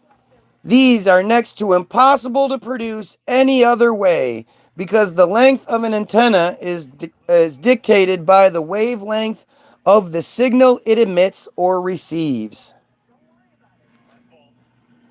So, ELF wave is the ITU designation for the electromagnetic radiation radio waves with frequencies from 3 to 30 hertz and corresponding wavelengths of 100,000 to 10,000 kilometers, respectively. In atmospheric science, an alternative definition is usually given from 3 hertz to 3 kilohertz. Oh. Why would they use different definitions? In the related magnetosphere science, the lower frequency electromagnetic oscillations, pulsations occurring between wavy line 3 hertz, are considered to lie in the ULF range, which is thus also defined differently from the ITU radio bands. 1982 aerial view of U.S. Navy Calm Lake, Wisconsin ELF transmitter facility used to communicate with deeply submerged submarines. The rights of way to the 2 perpendicular 14-mile overhead transmission lines that constituted the ground dipole antenna which radiated the ELF waves can be seen at the lower left. So I'm supposed to believe that this facility looks like a fact. I mean, it doesn't look like anything. It looks like a farm. Yeah. Dairy farm or something. Right. It looks like a fucking dairy farm. No cows, but a dairy farm. That this thing in the middle of Wisconsin is how they're communicating with deeply submerged submarines.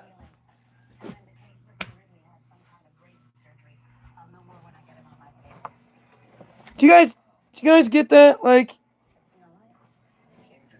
come on.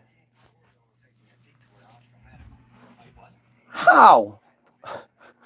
How? And then how is the submarine communicating back with that? Does the submarine blast waves up into the waves coming down and then how does that work? I mean, I know you see it on the submarine where they literally have a phone that they grab off the wall and they talk into that. Well, it's usually one of those you speak into it and have you bring the earpiece. No, it's not. They literally have phones. Well, Hello? now, but early on, Yeah, they had that right. No, it was a booth. They used no to. booth. They tried to see how many they could squeeze in. Stupid. You're right. ELF waves are generated by lightning and natural disturbances in Earth's magnetic field, so they are subject of research by atmospheric scientists. Because of the difficulty of building antenna that can radiate such long waves, ELF have been used in only a very few human-made communication systems. ELF waves can penetrate seawater, which makes them useful in communications with submarines. So basically, the only way that they can communicate with the submarines is through this magic technology that can only be proven by them. You're not going to be able to create something that makes ELF waves because the antenna are just too big to do it.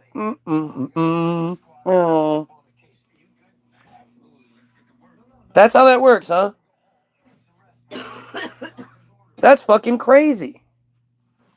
And again, they're talking about how they communicate with the submarines.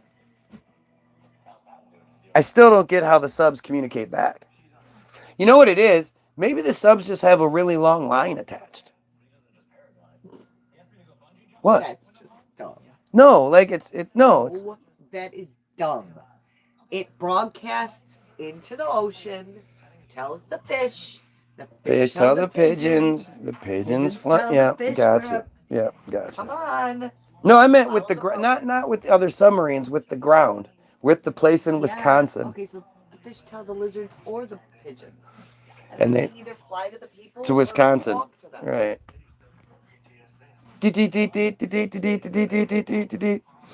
You ever gone to the beach and gone underwater, and it almost sounds like somebody's jingling their keys? You hear that noise when you're underwater? It's like a metally sound. I usually hear that when I go underwater.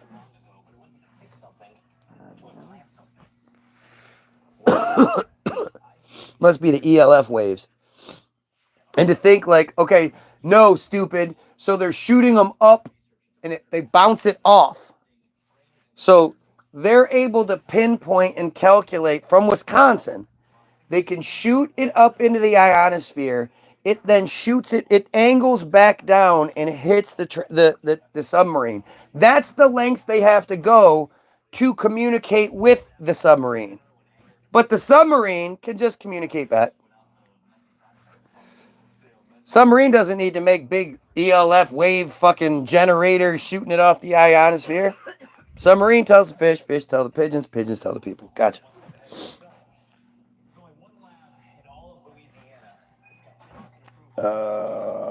ELF waves can penetrate seawater, communicate with submarine, and a few nations have built military ELF transmitters to transmit signals to their submerged submarines, consisting of huge grounded wire antennas, ground dipoles, 15 to 60 kilometers long, driven by transmitters producing megawatts of power. Oh. So now they have big, long, basically like horizontal antennas out into the water that then broadcast the ELF waves that their submarine can pick up. The other only the submarines you want can pick up those ELF waves. Straight through water, huh? Straight through water. It travels out. It's a line, and then it just shoots out from the line in all directions. And then nobody else can pick it up. The United States, Russia, India, and China are the only countries known to have constructed these ELF communication facilities. The U.S. facilities were used between 1985 and 2004, but are now decommissioned. You want to go look at them? Sorry. We also happen to lose all of the actual like telemetry data that shows how that shit actually worked. Yeah, we lost that too. Alternative definitions, propagation, submarine communications, other uses, natural sources, exposure, conspiracy theories. Let's hear the community. So this is going to be the conspiracy theories that probably make more sense than the narrative we're given. But don't believe it because it's just some conspiracy theory that somebody just created out of nothing for no reason whatsoever. Okay? Since the late 1970s, various conspiracy theories have risen about exposure to ELF, electric and magnetic fields, EMF. External ELF magnetic fields induce electric fields and currents in the body, which at very high field strengths may cause nerve and muscle stimulation, and changes in nerve cell excitability in the central nervous system.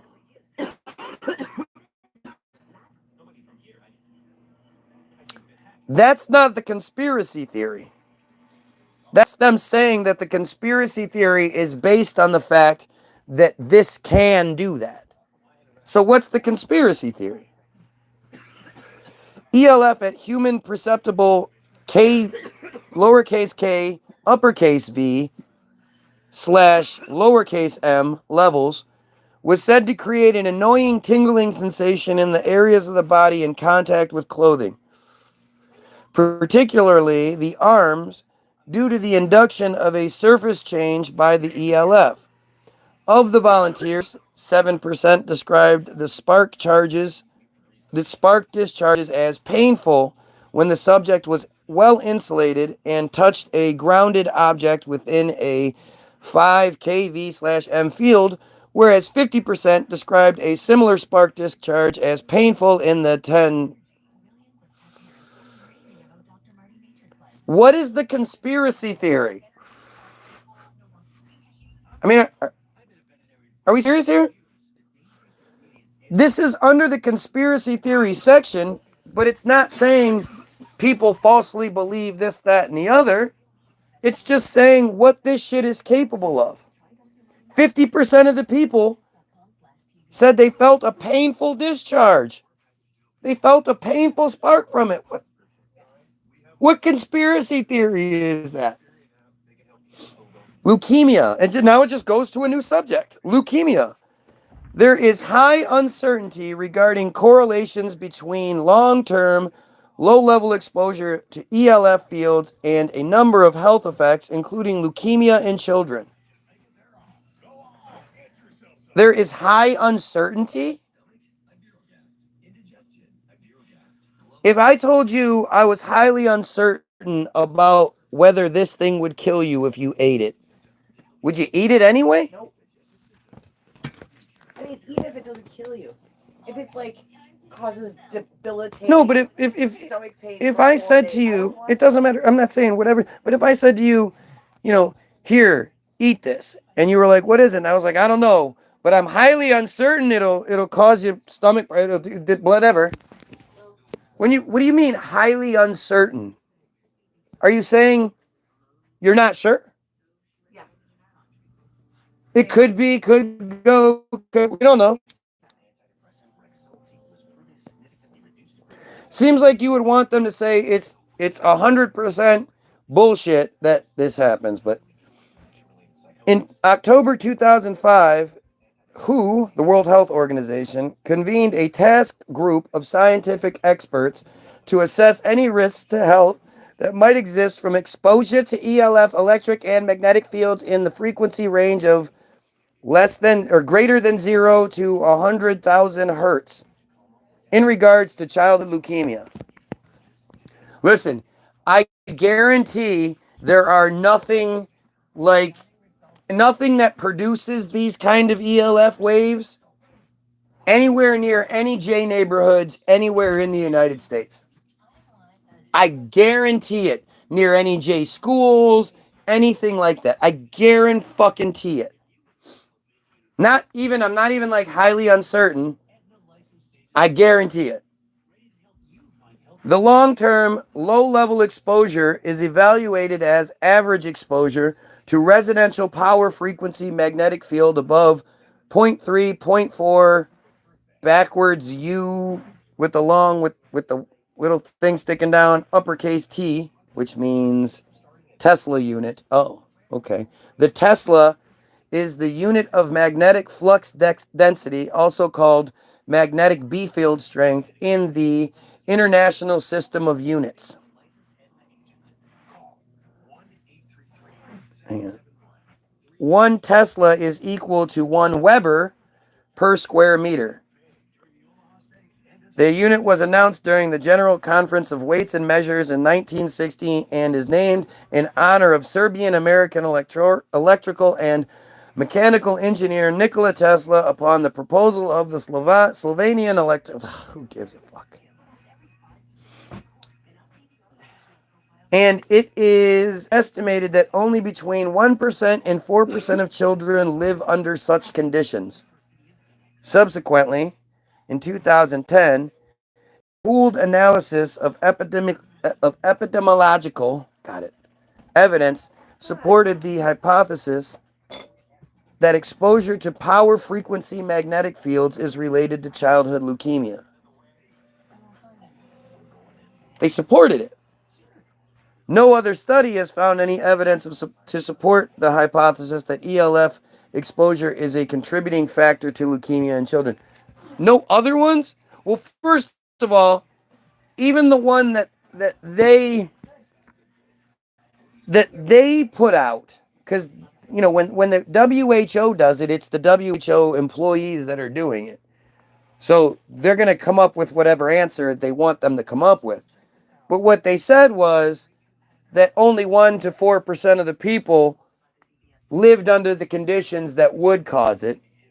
And then the other one said that there is subsequently a pooled analysis of epidemiological evidence supported the hypothesis that exposure to power frequency magnetic fields is related to childhood leukemia. You guys get it? They're saying it does it. It does.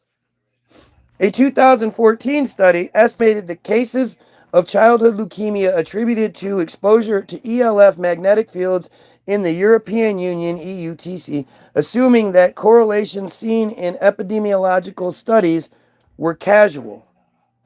What does that even mean?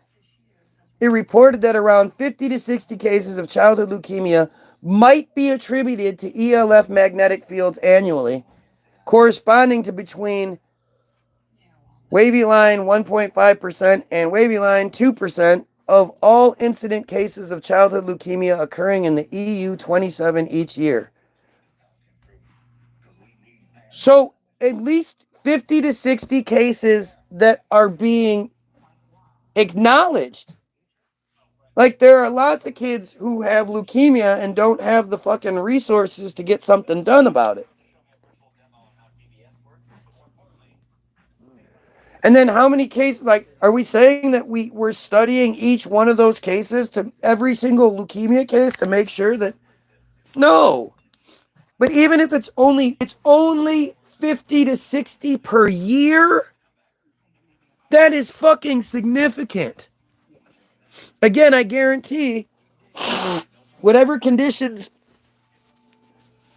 those that those 50 to 60 can exist in, those aren't in the J neighborhoods. Highly uncertain that they are in the J neighborhood. Let's say that.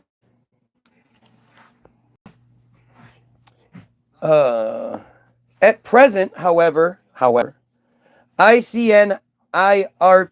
and IEEE consider the scientific evidence related to possible health effects from long-term low-level exposure to ELF fields insignificant to justify lowering these quantitative exposure limits. It's only 50 to 60 goyim. The fuck do we care? Man, isn't it crazy how I can make all this up?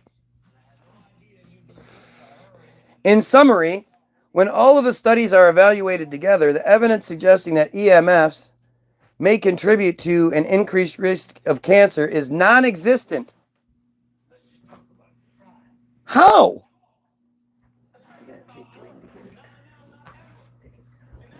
Epidemiological studies suggest a possible association between long-term occupational exposure to ELF and Alzheimer's disease. But we just said, but there have been some concerns over the possible ecological impact of ELF signals. Yeah, you think? In 1984, a federal judge halted construction requiring more environmental and health studies. Construction of what?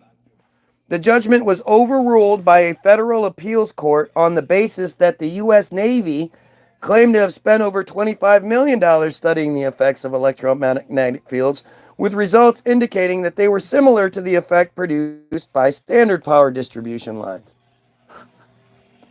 What? $25 million, huh?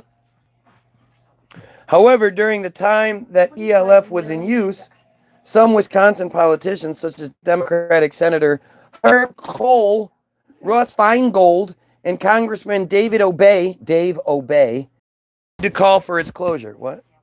We take we've been desensitized Right. with them throwing and putting them out. Billion. $25 billion. No, 25 million. Even still. Right, 25 million is huge, but 25. But we're so used to hearing billion, it doesn't even affect us anymore. Nothing should cost that much. Extremely low frequency electromagnetic fields, typically ranging from 0.3 hertz to 300 hertz, have various ecological impacts on both flora and fauna. So that whole section was under the conspiracy theories section of ELF waves. And literally none of that is like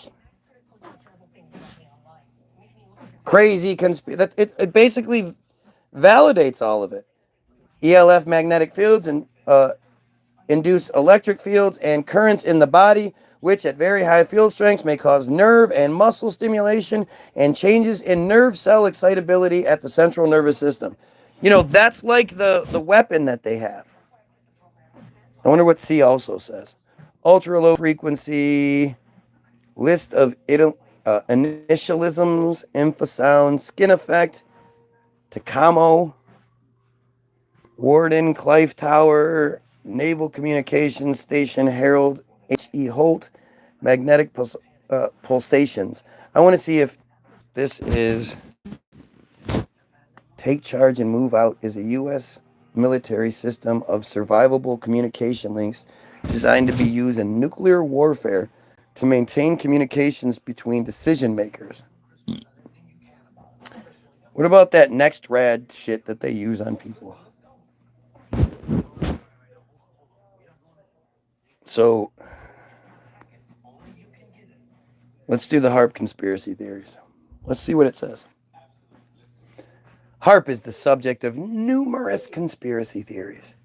Various individuals have speculated about hidden motivations and capabilities of the project. For example, Roziel Bartel warned in 1996 about the deployment of HAARP as a military weapon. Well, who's Roziel Bartel? Was a Canadian-American scientist, author, environmental activist, epidemiologist, and Catholic nun. Oh, Jesus.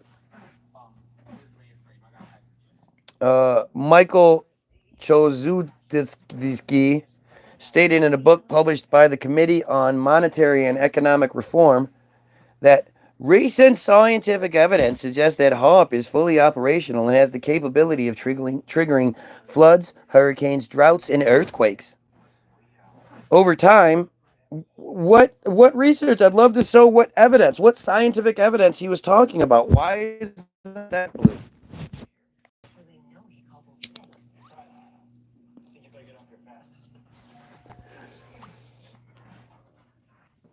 Over time, HAARP has been blamed for generating such catastrophes as well as thunderstorms in Iran, Pakistan, Haiti, Turkey, Greece, the Philippines, and even major power outages, the downing of TWA Flight 800, Gulf War Syndrome, and chronic fatigue syndrome.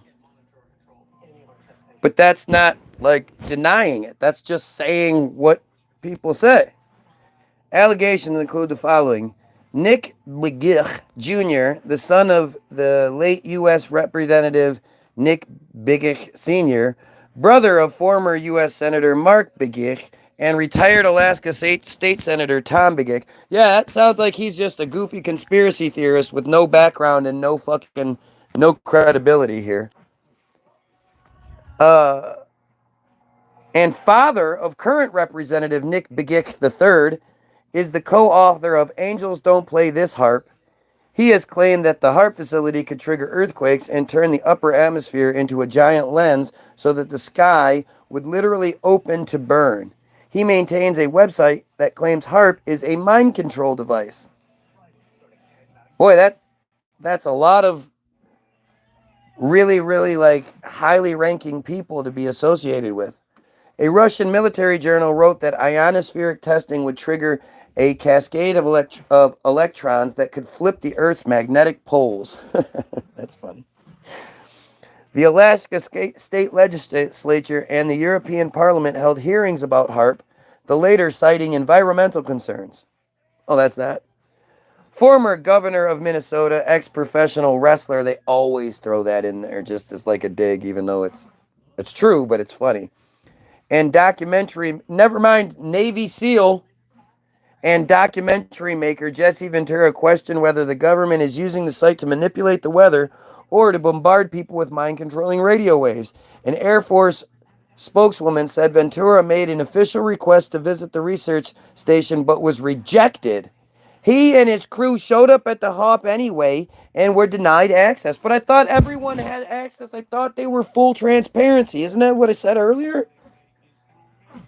Physicist Bernard Eatlund claimed that the HAARP includes technology based on his own patents that has the capability to modify weather and neutralize satellites.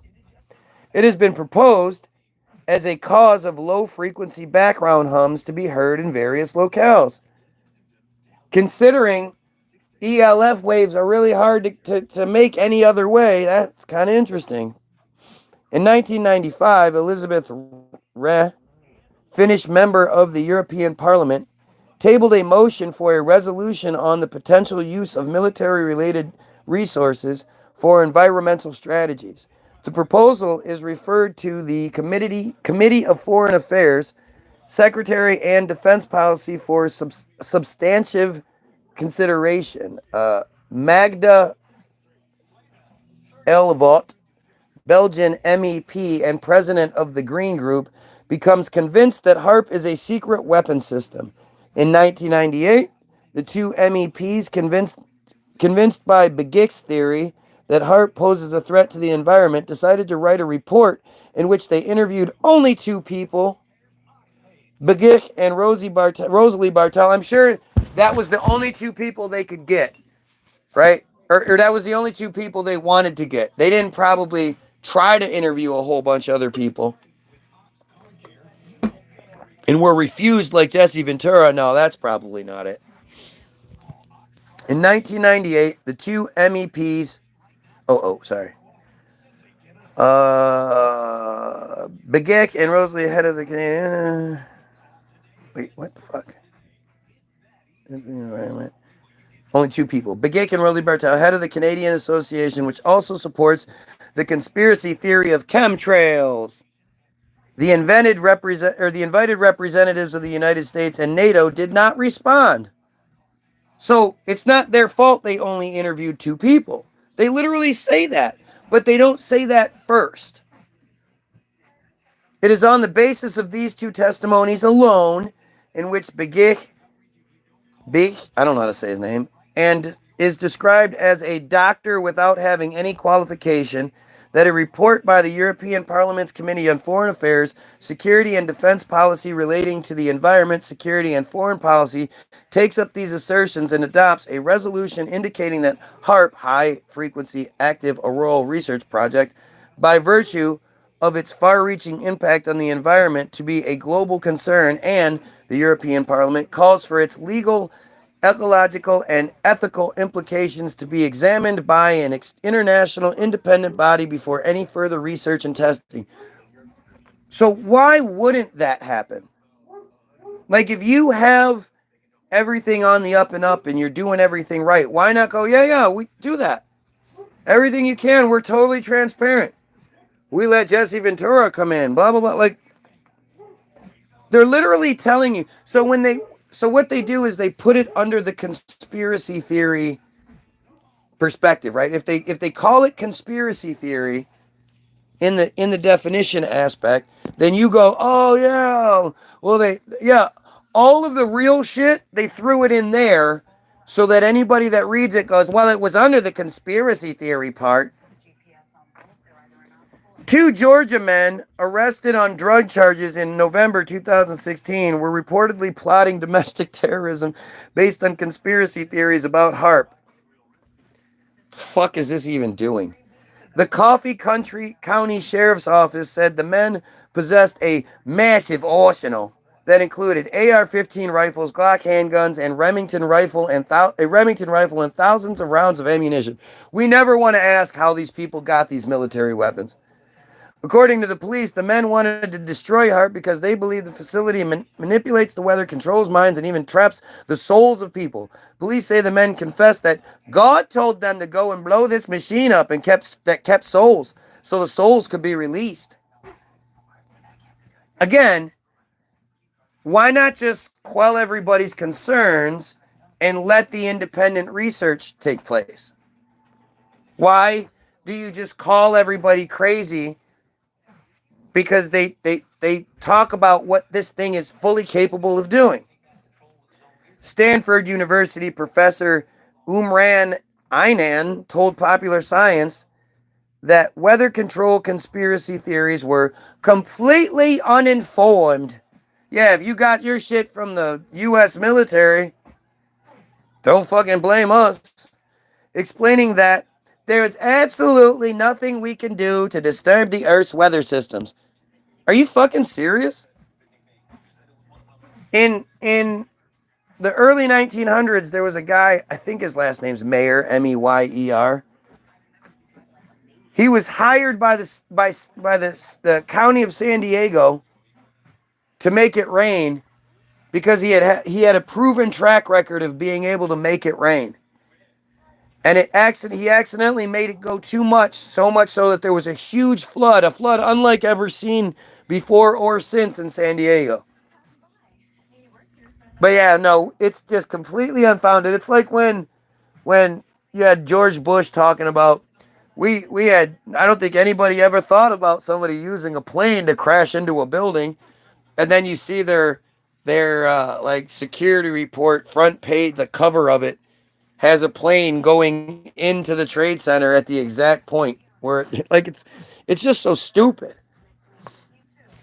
to think that. Again, they're trying to make it sound like it's crazy to assume that we would even want to control the weather, let alone, be able to do anything at all to manipulate it.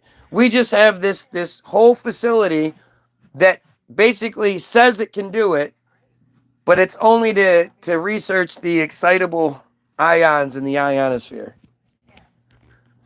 It's crazy. Even though the power HAARP radiates is very large, it's minuscule compared with the power of a lightning flash, and there are up to 50 to 100 lightning flashes every second. The fuck does that have to do with anything? Yeah, we're not as powerful as the Earth yet, so the Earth is a lot bigger than HAARP. HAARP's intensity is very small. Computer scientist David Nadich characterizes HAARP as a magnet for conspiracy theories, saying that HAARP attracts their attention because its purpose seems deeply mysterious to the scientifically uninformed. That's what it is. Because you're stupid. You ask a bunch of questions that don't get answered because you're stupid. The answer is no, we can't do it. And if you question that, there's something wrong with you. Journalist Sharon Weinberger called HAARP the Moby Dick of conspiracy theories. They love doing that kind of stupid shit. And said the popularity of conspiracy theories often overshadows the benefits HAARP may provide to the scientific community, though they can't really tell us what it is. And they don't let people come in and look, even though they say they do. What makes HAARP susceptible to conspiracy theory... Oh, wait. Austin Baird, writing in the Alaska Dispatch, said, "What makes HAARP subject to conspiracy criticism is simple. The facility doesn't open its doors in the same way as other federally funded research facilities around the world, meaning it's public. And it doesn't go to great efforts to explain the importance of its research to the public." Why? If we, the public who funds it, is concerned about it, why not just make us feel better? I just don't understand. It's the same reason why you'll never see anyone do a real debate about what Israel is doing or anything that has to do with these disgusting piece of shit Jays. Because they know there's no argument to be won. There's literally nothing that they can say. First, they're going to say, "Oh, well, it's biblical. It's in the Bible." And as soon as you go, "Well, I don't believe the Bible. So can you give me some more realistic, like tangible things?" Then they go, "Oh, you just hate the Jays. That's anti-Semitism." And it depends on how you respond. Most people are programmed to respond by, "Oh, no, no, no. No, bro, that's not it. No, no, no. I'm sorry, bro. Instead of going, "Fuck yeah, they're disgusting. Horrible, horrible people." And I'm very proud of my anti-Semitism. Thank you for not saying anti-Semitic. Because Semitic and Semitism mean two different things. Semitic is all of the people in the region. Black, white, brown, Palestinians, Syrian, Lebanese, Egyptian, you know, Iranian. All those people are Semitic people. The Jays don't own that. They think they own everything. They don't own that. And yet, they always say, "That's anti-Semitic." No, it's not, stupid. Don't use that word incorrectly. It's anti-Semitism, and I'm proud as fuck of it. Thank you. I am totally opposed to a policy or predisposition favorable to the Jays. Nobody gets favor. Nobody gets supremacy. We're all here together. Let's be equal. And, your crazy shit needs to go. No more penis sucking. No baby penis cutting and sucking. No more eating foreskins. No more eating placentas. No more women's vaginas are disgusting. No more slavery. No more favoritism. Just equality. In 2016, in response to these claims, the University of Alaska Fairbanks Geophysical Research Institute, which manages the facility, announced that HAARP will host an annual open house in August, allowing visitors to tour the complex. What does that, so how many people have done it? Let's see how many people have taken that tour. This project resurfaced again during the 2020 National United Nations Climate Change Conference, known as COP27, sparking conspiracies as well as many fantasies, and speaking also about geoengineering. Well, what do you think geoengineering is? Following the recent 2023 earthquakes in Turkey and Syria, funny how that worked out, huh? Turkey and Syria got those huge earthquakes. Gosh, that's strange. This project, including that of Bluebeam, has also been accused of having caused earthquakes, given rise to numerous conspiracy theories. It's not numerous conspiracy theories. It's like one real specific one. On January 11th, 2024, far-right conspiracy theorist Laura Loomer, in a Twitter post, suggested that presidential candidate Nikki Haley was using HAARP to conjure up a mid-January blizzard in Iowa in order to hurt fellow candidate Donald Trump's chances in the Iowa caucuses. I was just going to say, why are we even hearing about some random fucking Twitter, some random person? Like, why would that be something that it's talking about? And it's because oh yeah, look at how dumb these fucking the same people that think they're the dumb Trump supporters too. See how they did that? I was gonna say that. I knew I should have said it. Why the fuck are they talking about? Who's Laura Loomer? Why the fuck would I give a shit about a Twitter post? A Twitter post. A Twitter post is now in the fucking forever lexicon of Wikipedia. Because this one brought, what about all my fucking posts? None of my posts have made it on here. Following the widespread visibility of the Aurora Borealis over much of the northern hemisphere in May, and again in October 2024, conspiracy theorists promoted HAARP as the true cause of the event. Again, was HAARP active during the time? I don't ever remember. I've been 45 years, never remember that shit happening here before. All right, I'm tired. This is definitely a two-parter, so. Go get your free download. www.the-bilderberg, bilderberg-group.com. It's free. Just put zero in the payment box, or put a bunch of money in. Do whatever. It's awesome. Just share it with somebody. That's all we ask. I'm also gonna put a link to our Facebook page. I'm gonna put a different song this time. This one's gonna be CAKU. Chemtrails are killing us. It's actually about the song is about how strange it is that there are so many pages on Facebook designated to tricking people into being like, this is a chemtrail page, and then you go and post something and a bunch of people attack you. Try to make you feel stupid for asking questions. Really strange how prominent those pages are, but actual pages you got to really try to find. So, everyone have a wonderful fucking day. Thanks for being here. Even the dumbasses, like, I appreciate it. Of course, unless you're a pedophile, because if you're a pedophile, kill yourself.